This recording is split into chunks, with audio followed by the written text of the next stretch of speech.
Hi, friends. Thank you for joining us for another episode of Hello APGD, a neighborhood podcast about the Audubon Park Garden District in Orlando, Florida.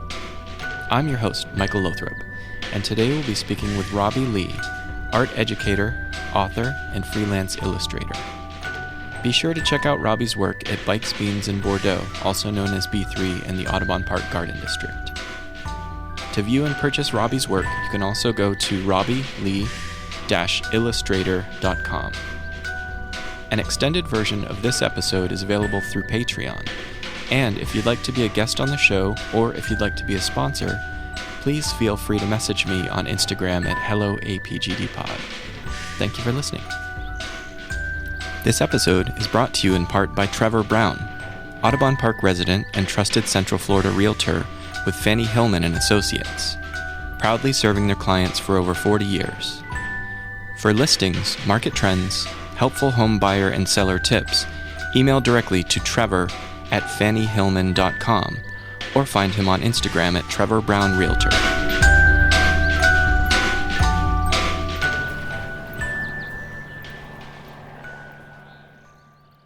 And with me today is Robbie Lee, art educator, author, and freelance illustrator. Welcome, Robbie. Thank you, Michael. It's good to be here. It's so good to see you. I'm so excited to have you on. You've published 2 books on Impact Books, which is now owned by Penguin Random House. Yeah, give some credibility to the publisher. And they were an imprint before of Adams Media, I think, and then Penguin Random House bought. But it's cool because if you go to Barnes & Noble and you look in the art instruction book section, probably like a third of them were Impact. Is always like Impact Books or Watson Guptill or other companies. So I was excited to publish with them, especially because it meant like my books would be at Barnes & Noble. That's amazing. I was so worried that Barnes & Noble was going to fold before my book would come out. Sure. Because this is like 2016, something like that. Yeah. And then they didn't. And hopefully your book is also in Joybird Books. Have you been in there yet? Oh, I have been in Joybird. It's a lovely store. And cool people. I haven't. They carry a lot of local authors too. That's on my to-do list. All right. Yeah. Well, I'll make the introduction if you'd like, or make the connection. Yeah, it's part of what we do here at this podcast. Nice, I love it. And with the Main Street organization, these are things that we do. So you are also an art teacher, middle school at like Highland Prep. Yes. And how long have you been there? I'm not entirely sure because I was hired on in the fall of around 2003. Okay. And then halfway through the year, they made me full-time. But my first job when I moved to Orlando in 2000 was subbing there. The plan was to be a history teacher by day and then an artist at night. Nice. And that's why I got my degree in secondary social studies education. Okay. But then I started subbing there, and then I was like, I'll be a substitute teacher by day. And I could even draw like while I was subbing, depending on the lesson. Sure. But then the art teaching position opened up for the middle school there, and I put in my application and got it. And I haven't looked back. It's kind of like a destination gig. Yeah. It seems, you just really have that vibe. Like, I'm sure the students absolutely adore you. Yeah, we get along well. Yeah. I bet. I wonder what are some of the most rewarding parts of your job as a teacher?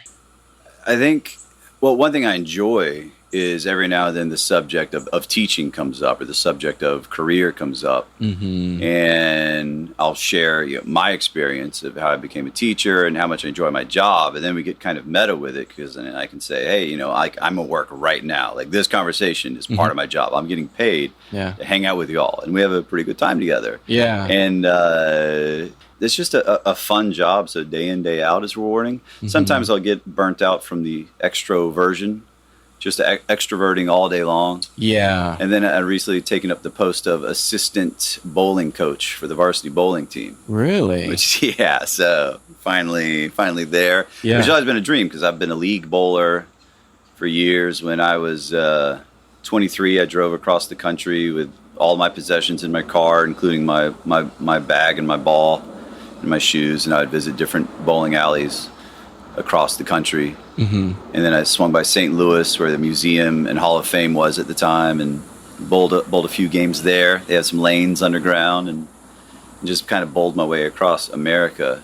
So anyways, I'm a passionate bowler. Wow. And I did not know that. Yeah, and so now to be able to coach bowling is pretty sweet. I'm developing my skills every day as I'm teaching them. Yeah. And then also just being able to show my work to the students is great. And I tell, especially with art, it's unique because I tell the students that, you can't be like a part-time astronaut, or you can't be like a lawyer on the weekends. Yeah. But you can always do you can always be an artist on the side on the weekends, and that's ultimately what I am.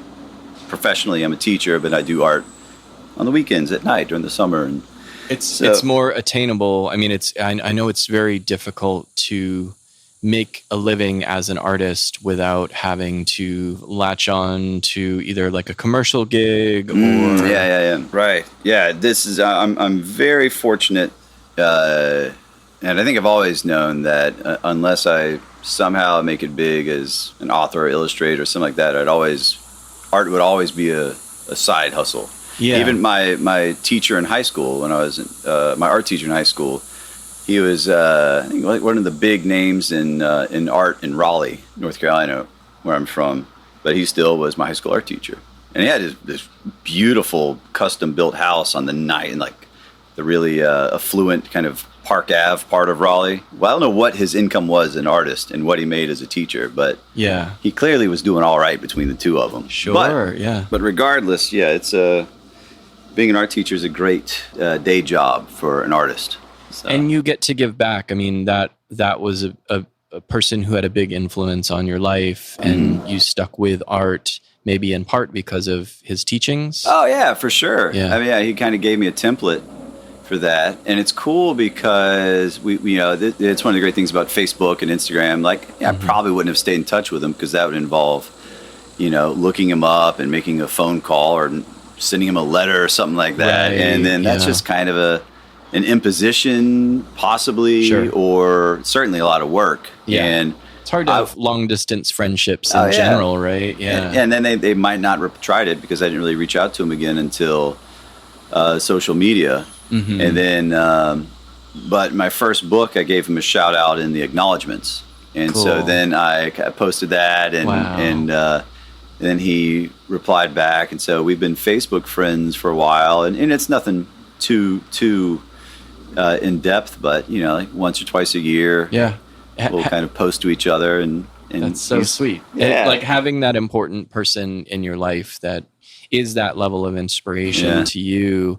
And so how did publishing the books come to be? Like what gave you the idea to do that? Yeah, so originally when I thought about, what do I want to do? Like what are my talents? What are my interests? And I thought, children's book illustration, that's what I think I would really excel at. And I think I could add to the conversation and do some interesting things. So I wrote and dummy illustrated. As I make little dummy books, like black and white illustrations. I think probably like 7 different children's books. Sent them out to publishers, and got a lot of nice rejection letters. But like I thought that was a dream. Is I want to do write and illustrate children's books. And then I got a publishing offer in 2002, 2003 for a book I wrote called "The Boy Who Looks Like Abraham Lincoln," which was about this kid who was born looking just like Abraham Lincoln. He had a beard, a wart, top hat, everything. He was born with a top hat. Yeah. It was a pretty silly story. Sounds great. And over the course of the story, he learns to embrace his identity, and it got picked up by Dutton. They do Winnie the Pooh, right? So I was like, rubbing elbows with Winnie the Pooh. And I was like, I finally made it. And they didn't want the art. They just wanted the story, which is fine. I got a few $1,000s. Cool. And I thought, I'm in. Because once you get your first one published, then you can get an agent, and then you're good to go. But then, as I was working with my editor, at one point, it just it went silent. And then I got an email saying they weren't going to move forward. They were going to axe the project.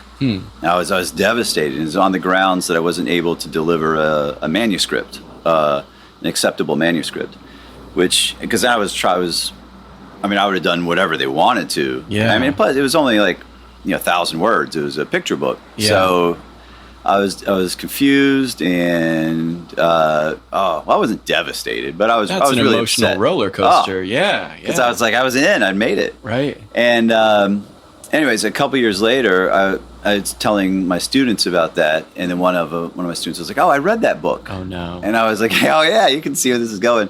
And I was like, "Oh well, no, did it actually get published?" She was like, "No, I read it. The boy looks like Abraham Lincoln." So like, Google it. So this is Penguin Random House. This is how ubiquitous they are.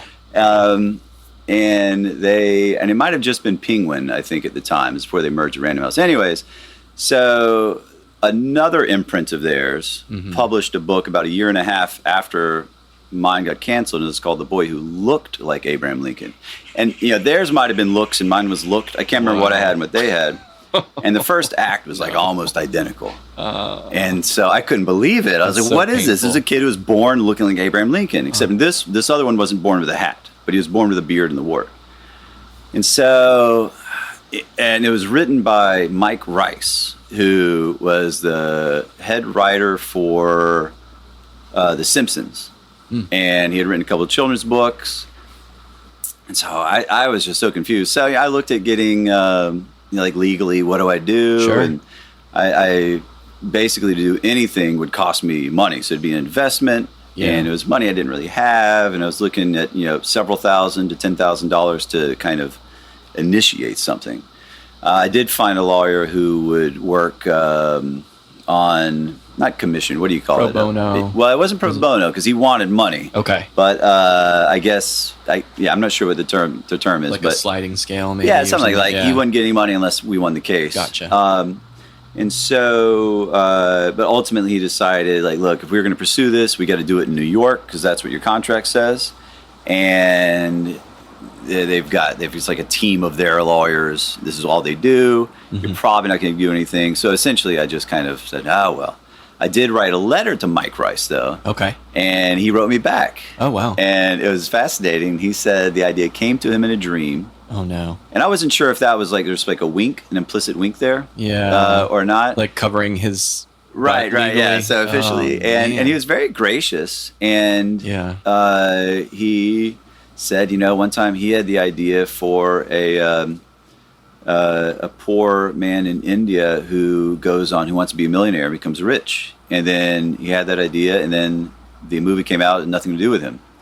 And I wasn't sure if that was also a wink that he had his idea and he shared it with too many people, then somebody took it as their own. I see. I think most you should turn that into a children's book. Oh, the boy who got ripped off. And then, but my guess is, I sent my manuscript out to every publisher that would select unsolicited manuscripts. Because I don't know how children's book authors do it now, or prospective children's book authors do it now. But back then, there was like a book, an annual book, which had names and addresses.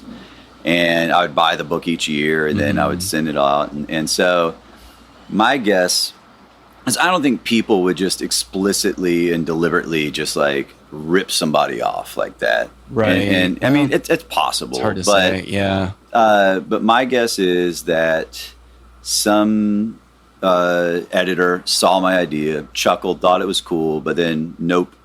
And then maybe like a month later had the idea that, thinking that they had the idea, thought it'd be a cool idea, called up Mike Rice and said, hey, here's an idea for you. What do you think? And he was like, oh, that sounds great.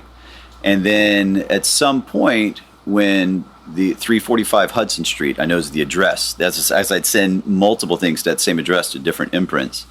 So somebody at the water tower at 345 Hudson realized, wait, you're doing a book called Boy Who Looks Like Abraham Lincoln? So am I. I just gave it to Mike Rice. And then they had to reconcile that, and mine's the one that got canceled. So that's my guess as to what happened. But I really have no idea, and I'd love to eventually find out. I don't know how I feel about Mike Rice, because we're like all about The Simpsons right now. My kids are 12 and 10, and like we're just working our way through the seasons, and I'll see his name pop up. And I'll think, it was really nice to write me a letter. Yeah. And I'm sure that like he was probably like, oh, this poor guy. Right. Because, he's a writer, and I'm sure that he didn't instantly make it. But if he listens to this podcast and he wants to reach out to me and let me know. I'll be sure to tag him, and send it to his email address and all of the things. But anyway, so like that bug to get a published book. Yes. Because to me, that was kind of like the threshold of like when I've when I'm a winner. Is if I get my book published, which obviously is foolish and silly on so many levels. Especially when you were so close too. Oh, I mean, really and truly, like that's such a great idea, and obviously it made it out there, and some of your students read it. That's so surreal. Yeah. So that planted the seed, and you knew that this was going to be part of your journey. Oh, for sure. And then I got fired up because I'd pretty much given up after. So in between the time where I sent my last submission out and I got the acceptance, I'd pretty much given up and said, you know what, after I always hear these stories about, I got 100 rejection letters. I got 150 rejection letters. And then I got published. I was up to probably like 200 or 300. I got so many. And I think like pretty unique, great stories, but I got a lot of nice rejection letters, a lot of personalized one, and then ended up kind of getting to know editors, and we had nice communication. I'd send them T-shirts too. Nice. Because that was kind of like my currency of thank you. Yeah. And also because this is when I was pretty active with graphic tee design. So I was just sitting on mountains of free T-shirts because I got printed at Threadless. I think it was $1,500 worth of Threadless bucks. Wow. Which is a lot of shirts. Yes, it is. Yeah. So there was one editor I sent a couple of shirts to as a way of saying thank you. And it was cool because she was wearing one of them and she ran into somebody else and they said that was their favorite shirt. So I think it gave me credibility. Cool. So anyways, but after the Abraham Lincoln thing, then I decided, you know what? I'm not going to give up no matter what. So I did, I think, 3 more manuscripts and then I gave up. So, all right. But actually I should say I pivoted, and that's when I decided, I felt like I had kind of like a unique approach to teaching perspective drawing. And so I put that as a manuscript, and I don't know how many publishers I sent to, but one of them was Impact, and they actually got back to me. And then it was hallelujah. Like I'm getting published, and it was awesome. Yeah. And so I can't remember your question, but that was a pretty circuitous. I think the answer was in there for sure. How it came to be that you became a published author. Oh yeah.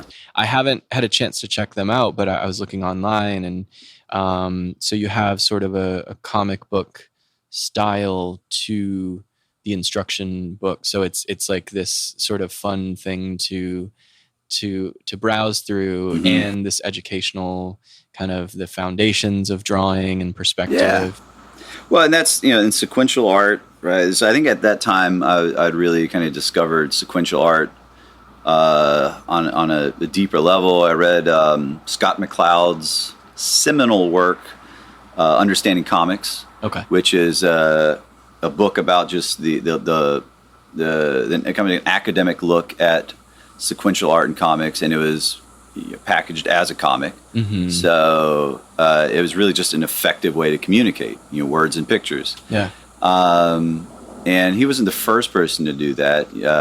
Eisner did it years earlier, but I think Scott McCloud's work was super popular in a lot of circles, and just did an amazing job of just breaking down the language of comics. So I was just really in love with the language of comics, and so it was kind of a no-brainer to make my book like that. And I wasn't the first person to even write a perspective book in the sequential art format.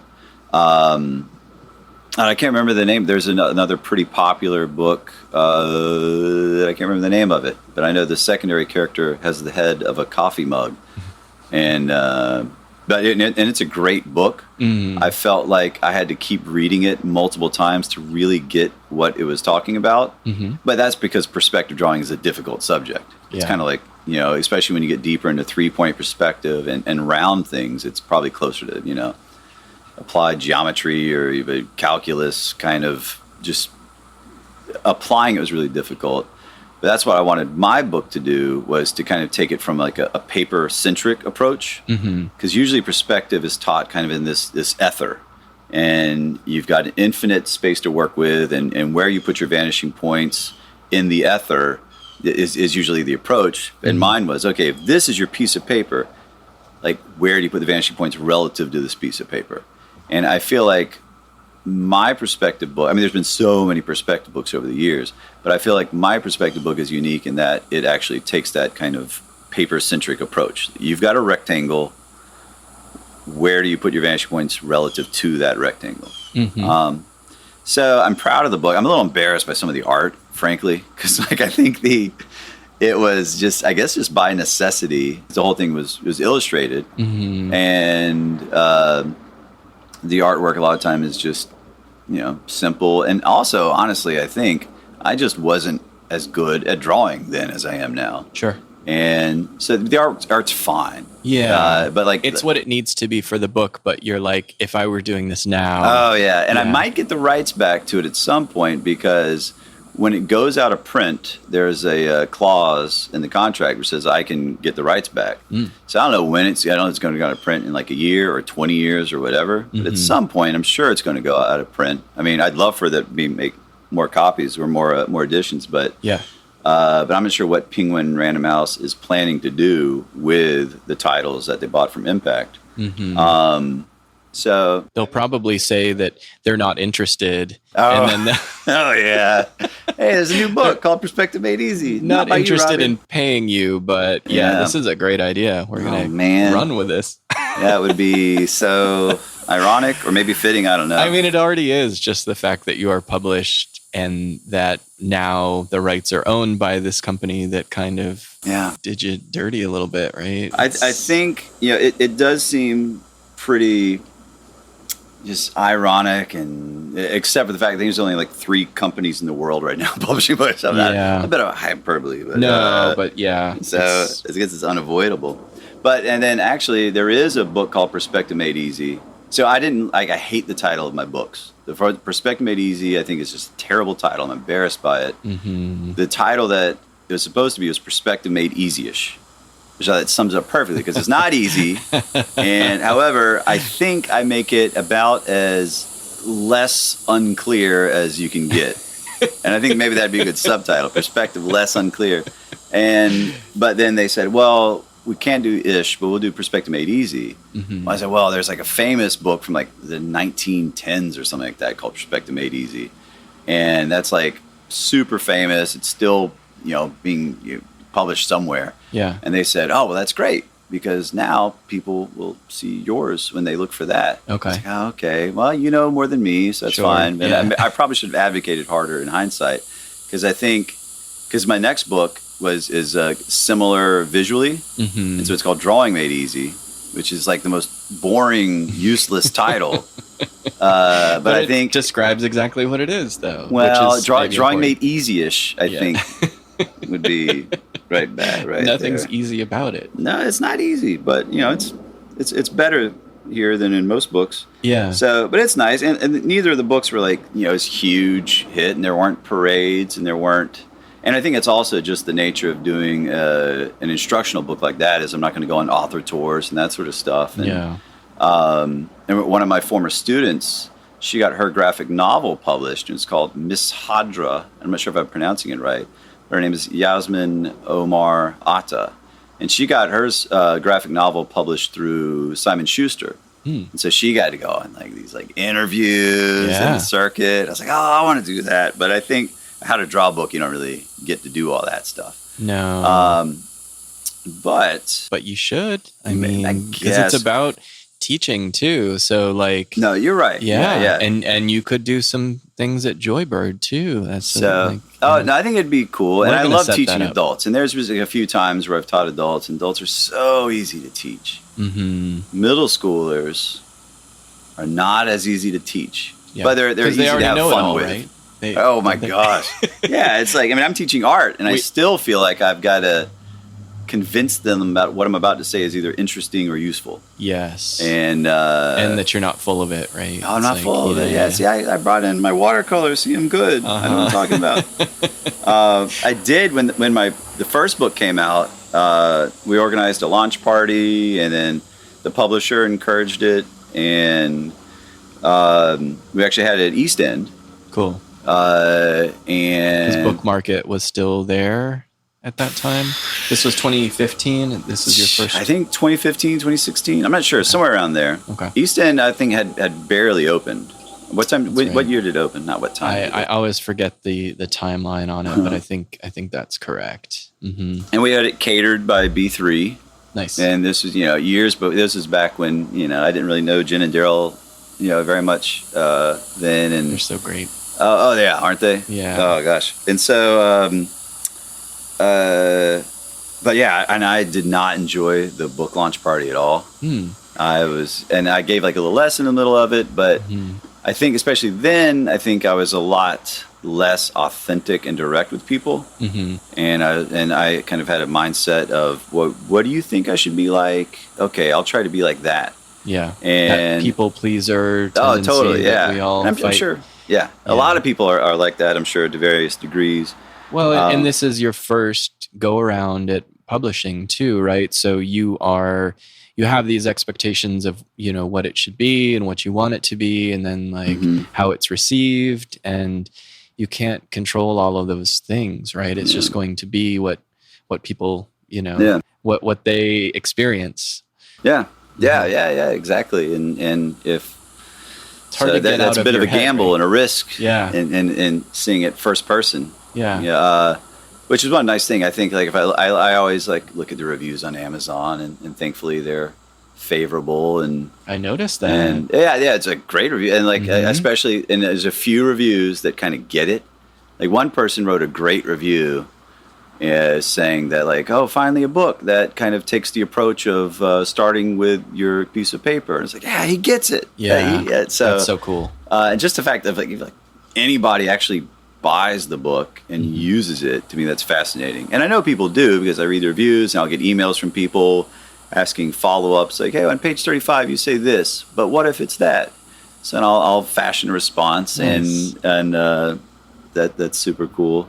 But yeah, I think earlier I said like that was kind of my goal, is I feel like I would be a success if I get a book published, and I can definitely say it made pretty much no difference in anything in terms of like how I felt about myself. I think, sure. If taking that unhealthy approach of getting outside validation to know that you've made it, that's just going to be a constantly moving goalpost. Yep. And so, and you do expect it to change things, because that is it's a milestone for sure. Oh, well, yeah. I thought as an art teacher, I'd be like this rock star art teacher. And I was like, I could probably teach anywhere in the country if I got, my own, perspective drawing book published. And and Lake Highland, they were into it. They were supportive. They thought it was super cool. But obviously it wasn't like I became like a mega art teacher. I'm still like an art teacher. And it was great. But it's unless it's just a hugely popular book, it's like not really going to change anything. It's like the money, like I made so much more money from doing t-shirts, because with t-shirts, I mean, they were kind of the same system. Like there's a website, well, there still is a website called shirt.woot, and if I get a t-shirt printed there, I get $1,000 up front, and then $2 for each additional shirt that's not sold on the first day, because they have like one shirt each day. And then you can buy the shirt afterwards, but it costs $5 more, and it's not featured. You got to dig a little deeper. But I mean, I had like one shirt at shirt.woot that sold like 15,000 to like, well, actually by now it's like 22,000 copies. Wow. And so, I mean, that one shirt made like twice as much as like both of the books put together, and it took me like 3 hours to draw. And I mean, I guess that's art, right? What was the design for that one? So I say one, but there's actually two shirts that are like pretty close to each other, because they still have the ranking of all-time best sales. So actually I had two like monster hits, and one of them it was actually blank on the front. Then on the back of the shirt, there's a picture of a ninja. It's kind of a cartoonish looking ninja. And so it looks like there's a ninja crawling on the back of the person wearing the shirt. Nice. And the ninja's got like, I think it's got its sword out. No, it doesn't. It's just shushing the person. So as if, I guess, don't tell them. Yeah. And that was a big hit. And I go to Disney World and I saw somebody wearing it. And like I've seen 5 times out in public, I've seen wearing that shirt. And that's so cool. my nephew was at TJ Maxx and he was wearing it. And my sister showed me a picture because there was somebody else wearing it there. So they got a picture together. And I think that like on some level as an artist, I'm insecure enough so that if there's any evidence of another human going out of their way to consume any art that I've made, it still surprises me and just is very gratifying. It's wonderful, isn't it? I mean, it's like, yeah, we seek validation in those sort of smaller ways. Like, it's like we don't want to be obvious about like seeking it, but when we see that out in the world and we're like, okay, like somebody does get this, it's huge. It's like one of the biggest kind of ego compliments that you can have. And I think that all artists secretly have that desire to be like well received or loved, or you know, it's a fascinating thing that sort of drives us. Yeah, it is. I think that is a drive. And, you know, I've always thought that there's kind of three ways to make art. And I've had like a few theories over the years just about different things, but this one stood the test. Right? That's true. Yeah. And this one stood the test of time. Is that there's three ways to make art, and the first way is to make art for an audience, a specific audience. Okay. And then the second way to make art is to make art as if you are the audience. And then the first way, like the most purest form, is just to make art, period. And not even for yourself as the audience. You just make it. You might not even like it, but I think that's fascinating. To me, that's like the purest form. And it's rare that I actually ever do that. And I want to. And I feel like as I get older and older, I will be able to do that more and more. And I'm always jealous and I admire artists that can just make art. I feel like now I make art for myself as the audience. Yeah, which is awesome, and I think it's closer to being just the pure thing. And I think a lot of like the great artists were just making art not for other people, not even for themselves, but just making it, and it just so happened to resonate with the zeitgeist, and then it get this like, pure art and pure reception of it. So it's a fascinating concept. I mean, it seems, it feels a little like almost isolating in a way, because it's like if you're not doing something that you love, and I understand just like being so objective about something that you're just like this, I don't have necessarily this emotional resonance with this piece that I'm doing, but I know that it's good, and I'm just doing it to do it, right? Yeah. And I mean, I think that to kind of continue with the enjoyment of the art, because, you know, that's a big part of the experience, is that like you can tell that what you do, you really love. And it's like, and you're doing these watercolors that just, and I love that you explain your process of, you know, going from kind of a photograph and using some, the reflection and kind of basing the visual aspects of it.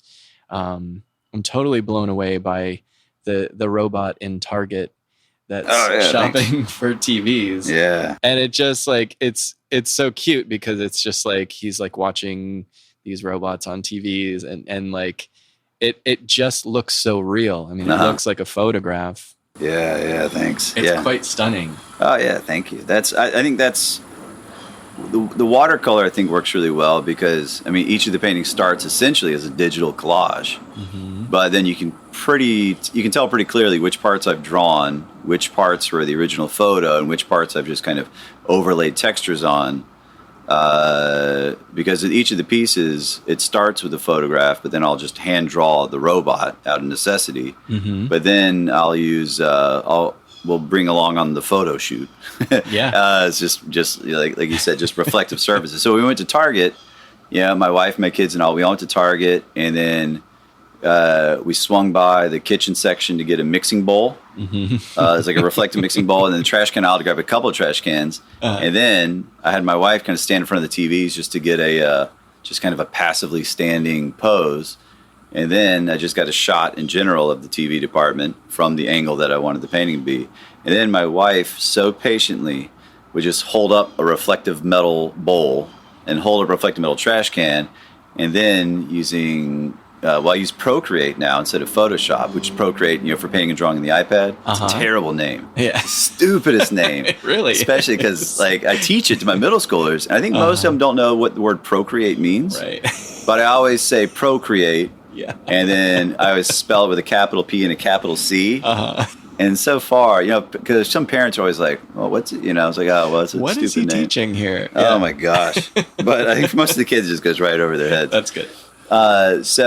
Anyways, but I put it all together in Procreate, and what I'm left with is, like I said, a digital collage, and some of them, like I showed you, the one of the robot looking in the mirror, yes. And that stood on its own as a digital collage. And I was even thinking at that point, I think we talked about this, like, geez, why did I even paint this? Why don't I just make this the final product? But most of them, for whatever reason, don't look good at that point. Yeah. But then when I paint it, that unifies what's a photograph, what's drawn, what's just a digital texture, and so forth, and it just looks like it's all uniform. Mm-hmm. And it does look like there's an actual robot standing there in the TV department, a robot actually looking in the mirror, and that's pretty fun. Stardust too. Oh, it's Stardust. I like that one. I'll get that back from the. I do all my scans and prints at RT Art, which used to be an Audubon Park up until, right? That's right. And now they're just over there on Fern Creek, and they combined the print shop with their actual house. So, I mean, I was like, why would you ever leave Audubon Park? It's like, oh, well, because you're building your dream house and then incorporating the business with it. It's like, okay, well, fair enough. Yeah. But plus, they just needed, just more space, and so now they've got this huge print shop, and then they live over it, and it's a great setup. But that's so cool. So they do all my scanning and printing, and I'll get the Stardust one back. Well, not today because they're closed now, but yeah, I'll get it back soon. That'll be fun. That's so exciting. And so the prints that people can order on your Etsy page, and we'll talk about the websites that people are to go to and that sort of thing. So the Z Clays, spelled GICLE. Oh yeah. That spray match, the ink and the reproduction, it really looks like an actual. No, painting. I'm sure you couldn't tell. Next to each other, what's the original and what's the reproduction. That's amazing, isn't it? No, yeah, they do a really good job, and they, the color correcting and everything, and so, yeah, that's really cool. The term Giclée, I think, is so unfortunate, but I have to use it because that's the most accurate, precise term. But it's just an inkjet print, but like a really nice inkjet print. But then I forget who coined it.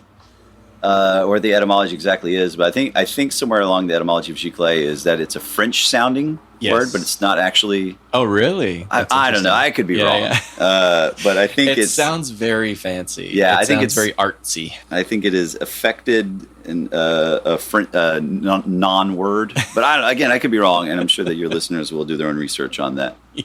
And please let me know. Well, it's so cool that your art is so widely available. Anybody can order a print. Anybody can order a T-shirt. You got a great shop set up online. Oh yeah, thank you. I just switched over to Etsy. I did have a shop through my website, but then I was paying a monthly fee for that. Mm-hmm. So I just switched over to Etsy. Well, I say just, but I think it's been over a year now. Mm-hmm. But most of the sales so far have been this one T-shirt, and I guess that really shows the power of the internet. I'll have designs that are. Threadless was really cool because Threadless a few years ago gave all the artists back all the rights to anything they had done. Nice. And the way Threadless now is just part of pretty much everybody else, it seems, where individual artists will have their own shop and they'll upload designs and it'll all be digitally printed. But Threadless, got its start in the 2010s, late 2000s, mid 2000s, so many websites, when you could go on Threadless, Designed by Humans, Shirtwoot, and these other great sites, and it was all screen printed. Mm-hmm. And then it was book publishing, where you had to submit your art, and then they would pay you money up front, and then you get royalties. And so Threadless invested a lot of money in they were kind of the premier website back then for graphic tees, and each artist got $1,500 or $3,500 cash and $1,500 in gift Threadless bucks. And then when they kind of saw the writing was on the wall that screen printing is gone, and now it's about artists setting up their own shops, they gave all the artists the rights back. Because but they've always been just very artist friendly. Sure, really, all the sites have been pretty artist friendly. That's surprising. That's really cool. I think these sites sort of run by artists too. I'm sure they are. Right? They've all everyone that I've worked with. It wasn't some top down corporate run thing. It was a small group of people that kind of struck it rich because they started a T-shirt website back at the boon of graphic tees. Yeah. And then Shirt.Woot, they got bought by Amazon. And then it all gradually changed. So it all gets bought out eventually. Oh, right? It's Amazon. the painful thing. Yes. Yeah. And so bringing it back to, you know, kind of the environment that we have in Audubon Park, and you guys are residents here. How long ago did you move to Audubon Park? So I bought one of the condos over in Plaza Terrace, like right at the peak of the market. Mm-hmm. I think it was 2006 or 2007. And I remember I paid like top dollar. And I bought one because for the first time in my life, I was ready to buy something. Mm-hmm. And those are great spots too. Oh, yeah, I love it. Yeah. And then Bob O'Brien sold. No, he didn't sell me that actually. Maybe I can't remember. He sold us our house. Oh, and Bob. We have Miss Bob. Anyways, so I bought one of those, and the neighborhood was cool then, but nothing like it is now. In the past 16 years, it's just it's amazing how much it's grown and just is so cool. And my wife and I talk about it all the time. We talk about like, you know, if we were to like to move to another state, that'd be the most difficult thing would be to leave this neighborhood. Yep. Not necessarily Orlando. I like Orlando. Yeah. But Audubon Park is just such a special place. But yeah, I bought a condo in 2006 and lived there, met Melissa, and then we decided to get married. And then after that, we wanted to buy a house in Audubon Park, but we knew it was unattainable. Yeah. Because we were two teachers and we couldn't really afford to live in Audubon Park. So we were looking farther and farther out, couldn't find anything, so we kind of gave up. And then the market crashed, and it kept crashing. And it's so funny now, too, because at one point our house was, I don't know if it's tacky to say what our house is worth. People can Zillow it. Sure. And it's not like, you know, so worth so much that it's like bragging. But like, we certainly could afford our house now. When we bought our house, we bought it as a short bank foreclosure. And short I think it had been rented a few times, and somebody bought it and tried to flip it. And we saw that they were selling it for like, asking for $360, and we were like laughing. Could you imagine a house for $360? Right? Oh, that's so back silly. Then that was ludicrous. Oh yeah, and then so even the peak of the last housing bubble was nothing compared to this most recent one. I mean, so it's all so insane, and my heart goes out to anybody trying to rent or buy anything around here. I know. Although I'm sure things are gonna go back down. They have to, right? There has to be a correction at some point. Yeah, I mean the economy's got to make sense eventually.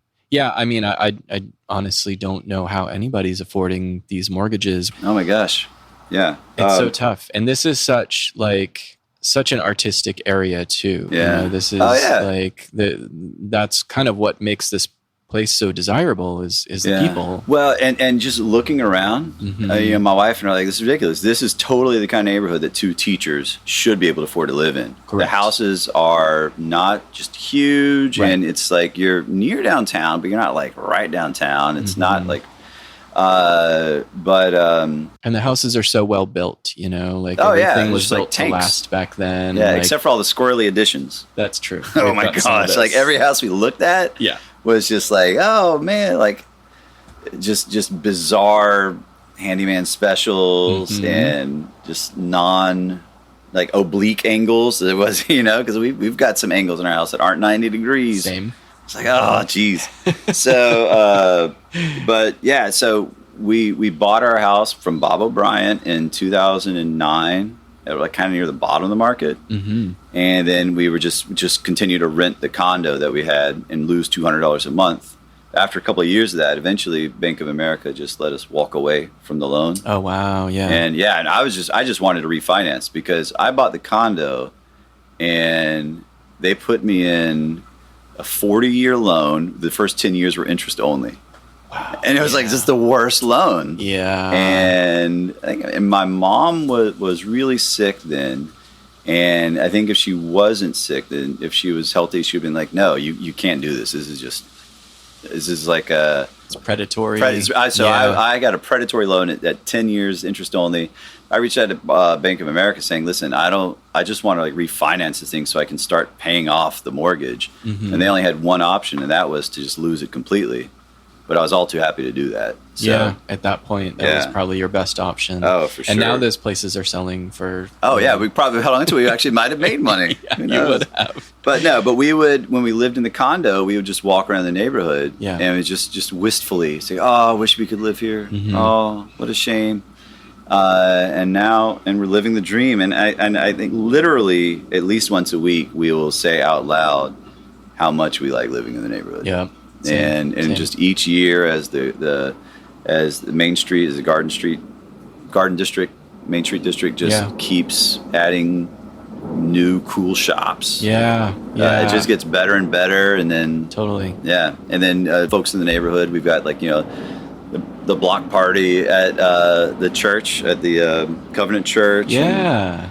And then we visit the thrift store, which is the thrift store open on Saturdays at the church. I haven't had a chance to check that out. Oh, it's so great. Awesome. Yeah. Oh, and I've struck up a friendship with the women who work there, and one of them, Lillian.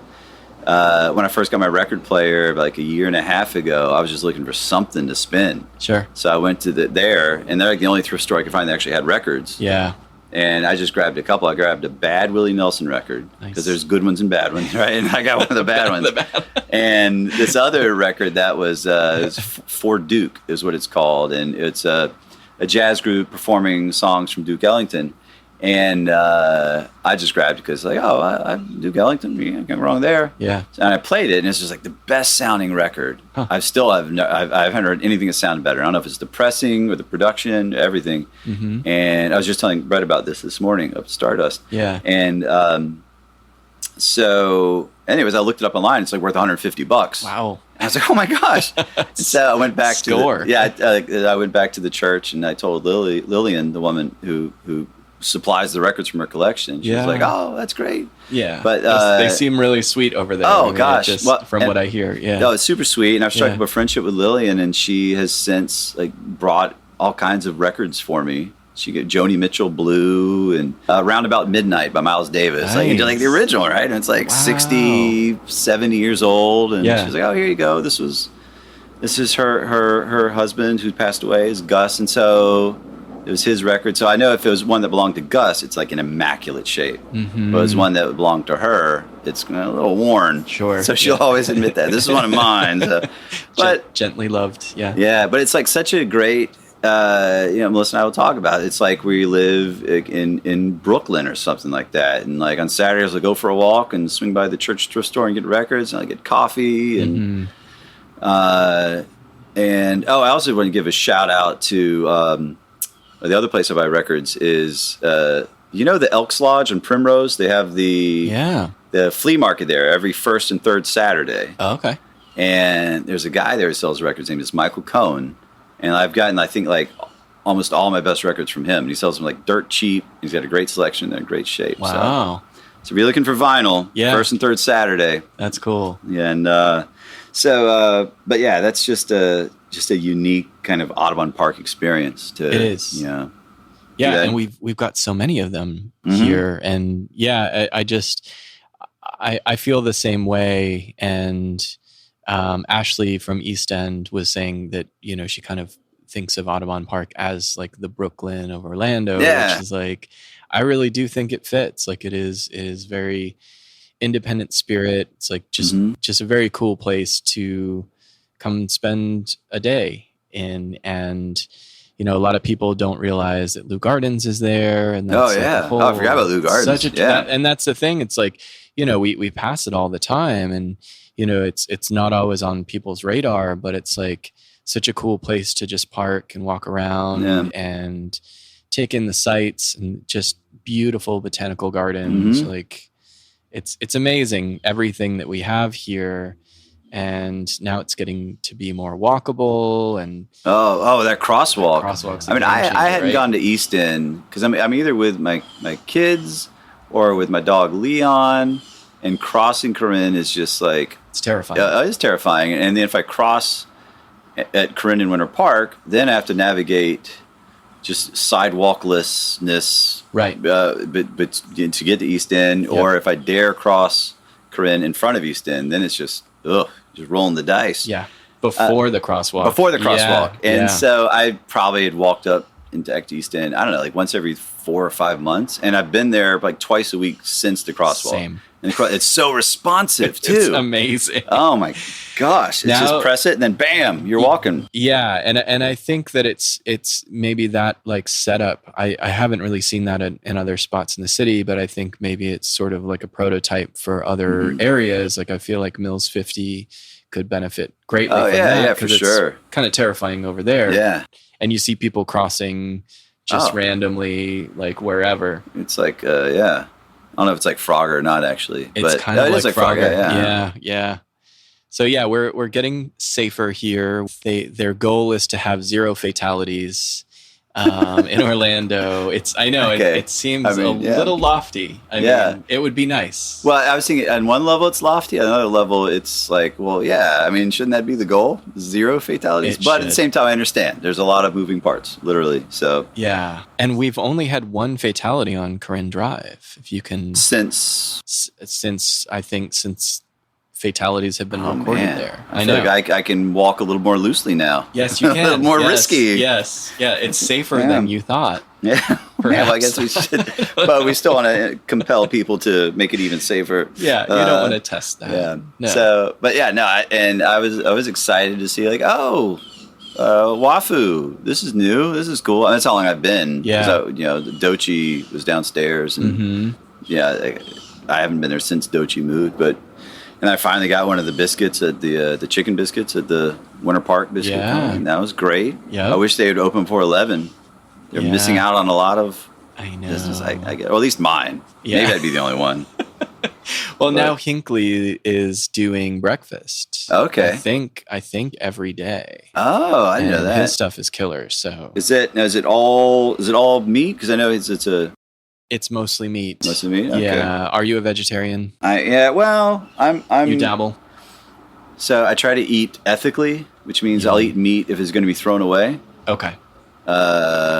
Or, because I tell like the people in the cafeteria, I was like, oh, do you have any carne basura? Which was like, the trash meat. Anyways, they thought that was funny.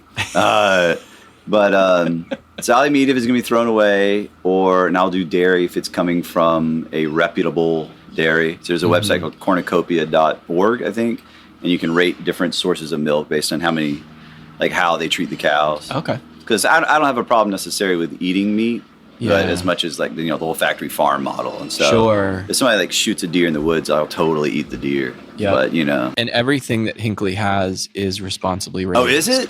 So I would eat that. There you go. I'm coming, Hinckley's. Yeah, for sure. Yeah. He lists where he sources everything from. Oh, that's awesome. And he can tell you exactly what their operation is like, and he doesn't cut any corners. So. Oh, yeah, that's great. It's a real deal. Because I think if we're going to change the way factory farms work, then I think it's a carrot and a stick. It's, I'm not going to give them money, but I will give money to people who source meat responsibly and ethically. So I think that's a good way to do it. Yeah, for sure. Because I like meat. Yeah. It's fun. I do too. Yeah. And I like ethics as well. Yeah. So that's the way of the future. Yeah, I hope so. So a lot of the themes in your art, we talked about kind of the robots, and you have a lot of nature in there as well, of trees growing from robots. Yeah. Very, very interesting kind of visual storytelling just with that. And I know some of what your website was kind of talking about the AI experience and, intermeshing with humans and animals and technology. Right. What are your thoughts and feelings? Like what are you looking to communicate with that? Or what kind of, where is your mind with those things? It's definitely like any thoughtful human these days, thinking a lot about AI, and I guess all humans have always thought about what it means to be a human, and so now I guess we've got some interesting comparisons as AI gets smarter and smarter. Supposedly what makes humans, a lot of times we kind of chalk up what makes humans unique is our intelligence. Mm-hmm. And as AI increases intelligence, and obviously it's not the same kind of intelligence as humans, but Sure. it still begs the question that the calculations have surpassed us. Oh yeah, they can already years. beat us in game shows Yep. and chess and, Yep. and on so many things. But as AI increases in intelligence, will it start taking on some of these human characteristics that are often chalked up to our intelligence? For Sure. example, that impulse to make art, or the desire to be entertained, or just looking out at the sunset and contemplating the beauty and feeling the need to express will that. robots get existential the way that we do, right? Yeah. Oh my goodness. That's a great question too. Right. And there's that one, I can't remember who was the guy who just got fired from Google for leaking stuff. Yeah. Because the responses from the AI were so sentient. And then of course, what's the difference between being programmed to look at a sunset and then espouse and then mimic human poetry? Mm-hmm. Like, how are we going to tell the difference between that and if it's really actually sentient? And I don't know, but right. I mean, these are certainly fascinating questions, and brings into focus that question of what does it mean to be a human? Mm-hmm. So that's what, by having robots do these kind of almost like hyperboles of human behavior. Mm-hmm. I love the one with the robot on the couch and the Roomba. Yeah, that's pretty. Yeah, that's. Yeah, and that's the other thing I think, and I hope I don't make it sound too grandiose with these ideas of robots doing human things as an analysis of the human experience, because a lot of times it's just kind of funny juxtapositions. Yeah. So yeah, I still don't know why it's funny to have this kind of anthropomorphic robot lounging on the sofa looking at its phone while the Roomba robot is vacuuming. And it's just a different way. It like shakes you out of your shell of just like what you expect out of something. And then you're like, oh yeah, that's just, a robot doing its thing, or, it's a whole new way to think about technology. Yeah, I think so. And it's funny too, because I'll do like an art show and then, it's like I'm pretty new to the whole fine art kind of thing. Because like I said, I did T-shirts were really my first successful venture into art. Mm-hmm. And then I kind of pivoted and started doing the books. And so it was really just, I think 2 years ago, I did the watercolor pivot. And so I'm still a little iffy on like, well, what exactly do I do now? I'm starting to amass these paintings, and I think I've done 20 watercolors so far. And I've sold about half of them. But I'm still like not entirely sure, like, what do I do? So I've started doing the art festivals, and that's fun because I just stand there like all day for 2 days, and people come look at my art. Great exposure, and it's neat. And then I'm able to sell prints, which is great because I can't afford the paintings because they all take me like anywhere from 20 hours to 50 hours, and so for me to sell them, just even taking what like my hourly rate is as a teacher and multiplying that by the number of hours it took, then they're four figures for most of them, and like I can't go to an art festival and buy a 4-figure painting. It's hard to do that in good conscience when you couldn't be a customer of your own product, right? It's true. It's interesting that way. Thankfully, I think there's like a lot of, I guess, people that can. And there's enough people that can. I shouldn't say there's a lot. And it's worthy of that price tag too, because of the expertise. And it's not just the amount of time that it took to make the piece, it's all of the training and all of the experience that goes into it. Oh, sure. So it's really, and it's such a unique product too. Well, yeah, I see a lot of artists who kind of have the cookie cutter approach and are able to just to crank out the art. And that's great if that works for them. I think each one of mine is a pretty unique piece, and each one is originated from me, like going on a walk and saying, oh, I could do this. And then again, I'll write it down, and then eventually it makes its way through the pipeline. So I think each one's pretty unique. And there's been a few iterations of trees going out of robots, but I think even those are unique in and of themselves. They are. But that's why I'm grateful that I found RT Art here, and they do such a good job with the prints, because I feel like the prices on my prints are pretty reasonable. Very. Is it like $20? Is that what I was saying? Yeah, like 20, 25, and 45 for the 8x10 full frame. Then it goes up 11 by 14, 16 by 20. That's very affordable. Well, I think especially when considering that, they cost me a fair amount to make, and then also I have to pay to get them scanned. Right. And I have to pay for all the ones I mess up because like I'll sign them, and then the paper is such that if I sign it and I mess up and I try to erase it, then it's like ruined. I have to toss it. But it's not like it's not like 30% or anything, but it's enough that there's like a small little pile of goofs where I just missign it. But between, and then going to art festivals, I have to pay the booth fee. So when you add up all that and the cost of actually making them, I feel pretty comfortable with the print sales. Yeah. And it's cool because I feel like the folks that buy the prints, a lot of them are like a younger crowd. I'll get like art students, and it's cool. And I'm happy if anybody likes my art, but it's gratifying to see kind of cooler people. Yeah, like it, I guess that makes sense. And I think part of the drive too is just that you are inspiring other young artists and kind of showing what can be accomplished. And I think it's really interesting what you were saying earlier about like how, you feel like you have to impress the middle school students with, like kind of show them the caliber of your art. And I wonder if there's part of like what you're sort of elevating your abilities in art is sort of like, I need to do this to survive in this climate of these kids that are sort of like looking at what I do. And like, it has to be kind of perfect so that they can't pick it apart.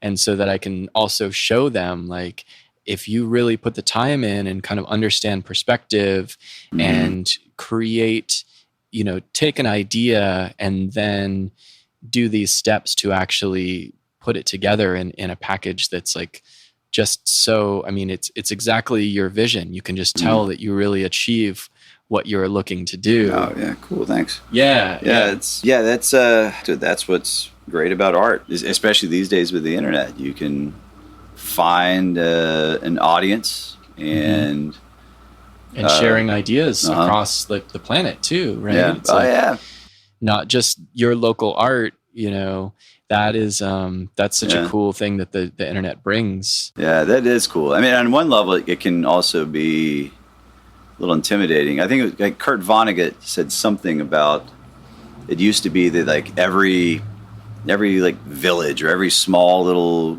community had like the artist and the storyteller, and they didn't have a lot of competition, so they could be a storyteller for a career. But these days, you're storytellers for the whole world.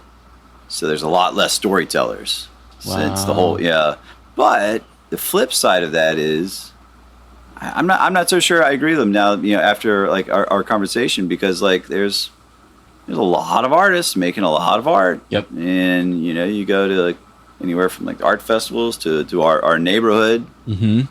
So. And the barriers to entry can be lower, especially if there's a lot of people that are doing digital art. So, if you have an iPad, you're not having to pay for paints and canvas and things that. So you can kind of crank out more pieces that way, just as an example. But yeah, I think that the landscape of it is changing, and it's kind of it seems like a very exciting time to be an artist because of all these technologies and, the fact that you're not just making one painting and then somebody, you sell it to somebody and then you're like, oh, I really miss that image. Like you can reproduce it, and somebody could hang your whole collection in their house. They could just get the prints made, which is so cool. I sold there's somebody bought a print, and I dropped it off at their house. They were in Castleberry, and so I dropped it off, and because it's easier. I hate going to the post office, and then well, what a nice way. Like it's like it.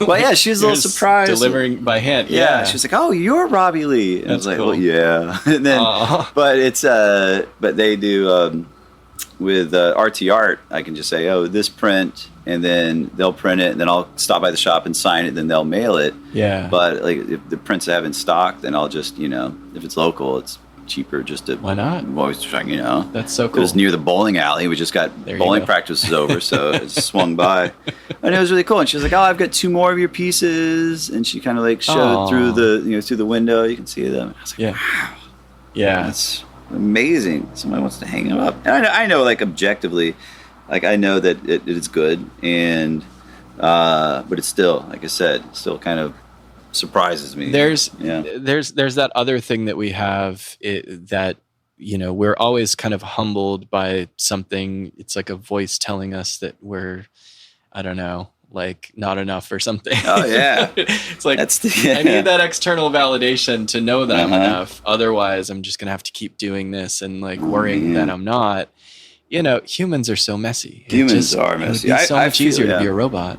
Oh my gosh, no kidding. Yeah. I agree. Yeah. Yeah. I feel like each year of my life, I get just healthier and healthier just emotionally. That's great. But hopefully I won't get so healthy that I quit making art or something like that. Well, I guess I do, because I should strive to be healthy. And if I quit making art, I'm sure I'll do other positive things. I don't know. That's the only sustainable way, I think, right? Yeah. And I think the fact that it doesn't need to be that tortured artist thing that it was previously. Oh, yeah, it was like, that was the only way you're going to make it, is like to really struggle and have a rough time and have all of these, you know, overwhelming emotions. It's like, you know, the art that you make, like really is inspiring for joy, I think, in a way. It's like, it's there's a lot of introspection and a lot of thought that you have there, but it's also like, this guy is in a pretty good place mentally. Oh, right. Good. Yeah. And I think that's a good lesson to teach young artists too, like aspiring artists. Yeah. You don't have to be Kurt Cobain. You don't have to. Yeah. Well, and you know what? There's enough not nuttiness. Geez. But there's enough trauma, and there's enough. Life is hard. Well, in the world around us, you don't have to internalize it to make great art. You can be emotionally healthy and just see what's going on in the world, and maybe that can be if you need some kind of muse that's rooted in just unhealthy emotions, then you can probably find somewhere out in the world. It doesn't have to be you. But yeah, I'm glad that my work presents me as a fairly healthy person. I think it does. And very thoughtful too, you know. Well, I think that they're skewing more and more towards self-portraits, because I mean, I see the robot. I'm doing one now. It's a robot at IKEA, and it brought along its little cat backpack. So it brought its cat along with it, and it's just kind of trying out different rooms in IKEA with its cat on its lap. And I think that, I mean, I haven't done that necessarily, but I do love to sit in those little IKEA rooms and just admire this design work and detail. And so I think that feels a little bit like a self-portrait, and like, you know, hanging out at Stardust, like just going there by myself and just feeling, you know, being alone but being with other people. That's always felt good to me. So I feel like these are kind of skewing more and more towards self-portraiture. And I've always felt like I'm not going to drill a hole in my head, so it's okay. Emotional. But I've always felt like right here in my forehead, like I just always want to, like, if I get that inclination, I just kind of want to like just dig there and like kind of just, and I guess it actually lines up with a lot of the chakras. So I don't know if I'm if something is stymied somewhere, right? Yeah. But I always just kind of feel that compulsion just to dig there, and then. I say that just because, like, I was doing a sketch with like the robot. It's like got like a little hole right there, with like just energy coming out. And so it was like I said, I think they are kind of trending more and more towards self-portraiture. The issue I'm having now is that, like, if I want to stop doing images with robots, then I feel like suddenly I need to like stop a chapter and do a new chapter, because I just did one painting with just cats sitting on cakes. It had nothing to do with any of the things we talked about. It was just like it's just kind of funny. Cats sitting on cakes, especially when you think about like what would happen. It'd be disgusting. You know? I did a t-shirt design that was basically, the front of it was these cats sitting on cakes in these clouds in the sky. And the back of the shirt is the same scene from behind, and you see like their little cat butts. You know, people draw like cat anuses with asterisks. Right. I guess that's what they look like. So you'd see that with icing all around it. And it was just a disgusting scene. So I did the painting of just the front, and I'm not going to do a painting with the back end, but it was just like a nice, happy painting. And so if I present all my artwork and it's like, it's robot this, here's a bunch of cats and cakes, robot this. And I feel like it's, because they like kind of uniformity in theme and that sort of stuff. But there are no rules, though. It's art. Oh, it is. I mean, what kind of artist would I be if I didn't paint what I was compelled to? Because it's true. Some rule maker somewhere was saying that, it wasn't on theme. Yeah. But I feel like I needed to at least do a few more animal paintings just so I can say, oh, the theme is robots and animals. Mm-hmm. It was right now it's robots, and then that one painting of a cat on cakes. Yeah, yeah, and I love that, just that dichotomy and the painting that you have of a robot with a tree growing out of it. Just that, like, nature can take this back. It's sort of like, that's like the message that I was getting, is just sort of like, okay, yeah, but like without a power source, nature's going to grow right through you. Yeah. Oh, yeah. Which is so striking. It's cool isn't it great whenever we see a plant growing and there's this miserable crack in the sidewalk? Or I did a mural of that image at Sam Flack's, and then there's like a gutter pretty close to where the painting is, and out of the gutter, there's like this 3-foot tall plant growing out of presumably in just like the bits of grime and pebble or whatever came off the roof. And that's really like what it's about, is just the what's the word of inevitability of nature. Life, knock on wood, unless we really screw up the planet. Life finds a way. That's it. And Florida is like such a great example of that too, because Florida is always trying to take itself back, as Gabby will say. Oh, man. It's just like nature. I mean, you can see it here where we're sitting in my backyard, is that like it really does. It's just like, it's going to come through no matter what you do. And we'll never really keep up, no matter how we think we are. It's like, nature's going to be there. Well, and I think in the images where the robots have trees growing out of, in my mind at least, at some level, those robots made a deliberate decision to let that happen. And interesting. And of course, I mean, you can interpret however you want, right, as the viewer. But in my mind, at least, the robot let that happen. So, I mean, there's all kinds of great stories of just, whenever the robot starts acting like a human, it's so topical to right now, and it's also, I think, something that humans have been fascinated with for decades, if not longer. And I mean, I remember being really fascinated with robots growing up. I had a toy called Verbot. I don't know if you ever remember. I had Verbot. Did you? Yeah, it's funny because Melissa and I were talking about it, and I said that I called it by a different name, but it's Verbot. Yep. And it wasn't nearly as cool as they said it would be, but it's still pretty cool. And like about 60% of the time, it did what you told it. Yeah, 60 is maybe generous. Verbot. You'd have to program your voice. It would remember a command, and then you speak into the microphone, and if you're lucky, it'll do that thing that you told it.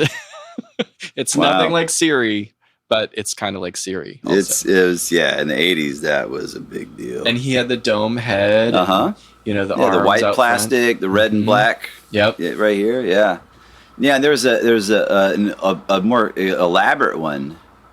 I can't remember what that one was called. Yes. But yeah, Verbot was awesome. That's the other thing about the robots, and it's probably like really where the robots started, was I just enjoy the aesthetic, and I enjoy also the androgyny of them. That I don't. It can represent all of humanity, right? It's like, if I'm going to draw a person, then I got to figure out, well, do I draw a white male? Because that's probably like what I would always draw as a kid. Your experience that what's closest to you. Yeah. And it almost feels like, do I have the right, if I'm just going to draw like one person in an image and I make it a non-white male, then I feel like I'm making a statement about that, because I feel like it's assumed that by default, this is what I would draw. Now I feel like maybe it's the image loaded, and I regret that, and I hope that in the future that there's enough quality among all of us that I could potentially do that. But right now I feel like it's a loaded term, and I don't know if I have the right to presume that, which I guess is ironic, because part of the problem is that, well, like we were watching Miss Marvel, and about halfway through the first episode, I was like, I'm getting kind of bored.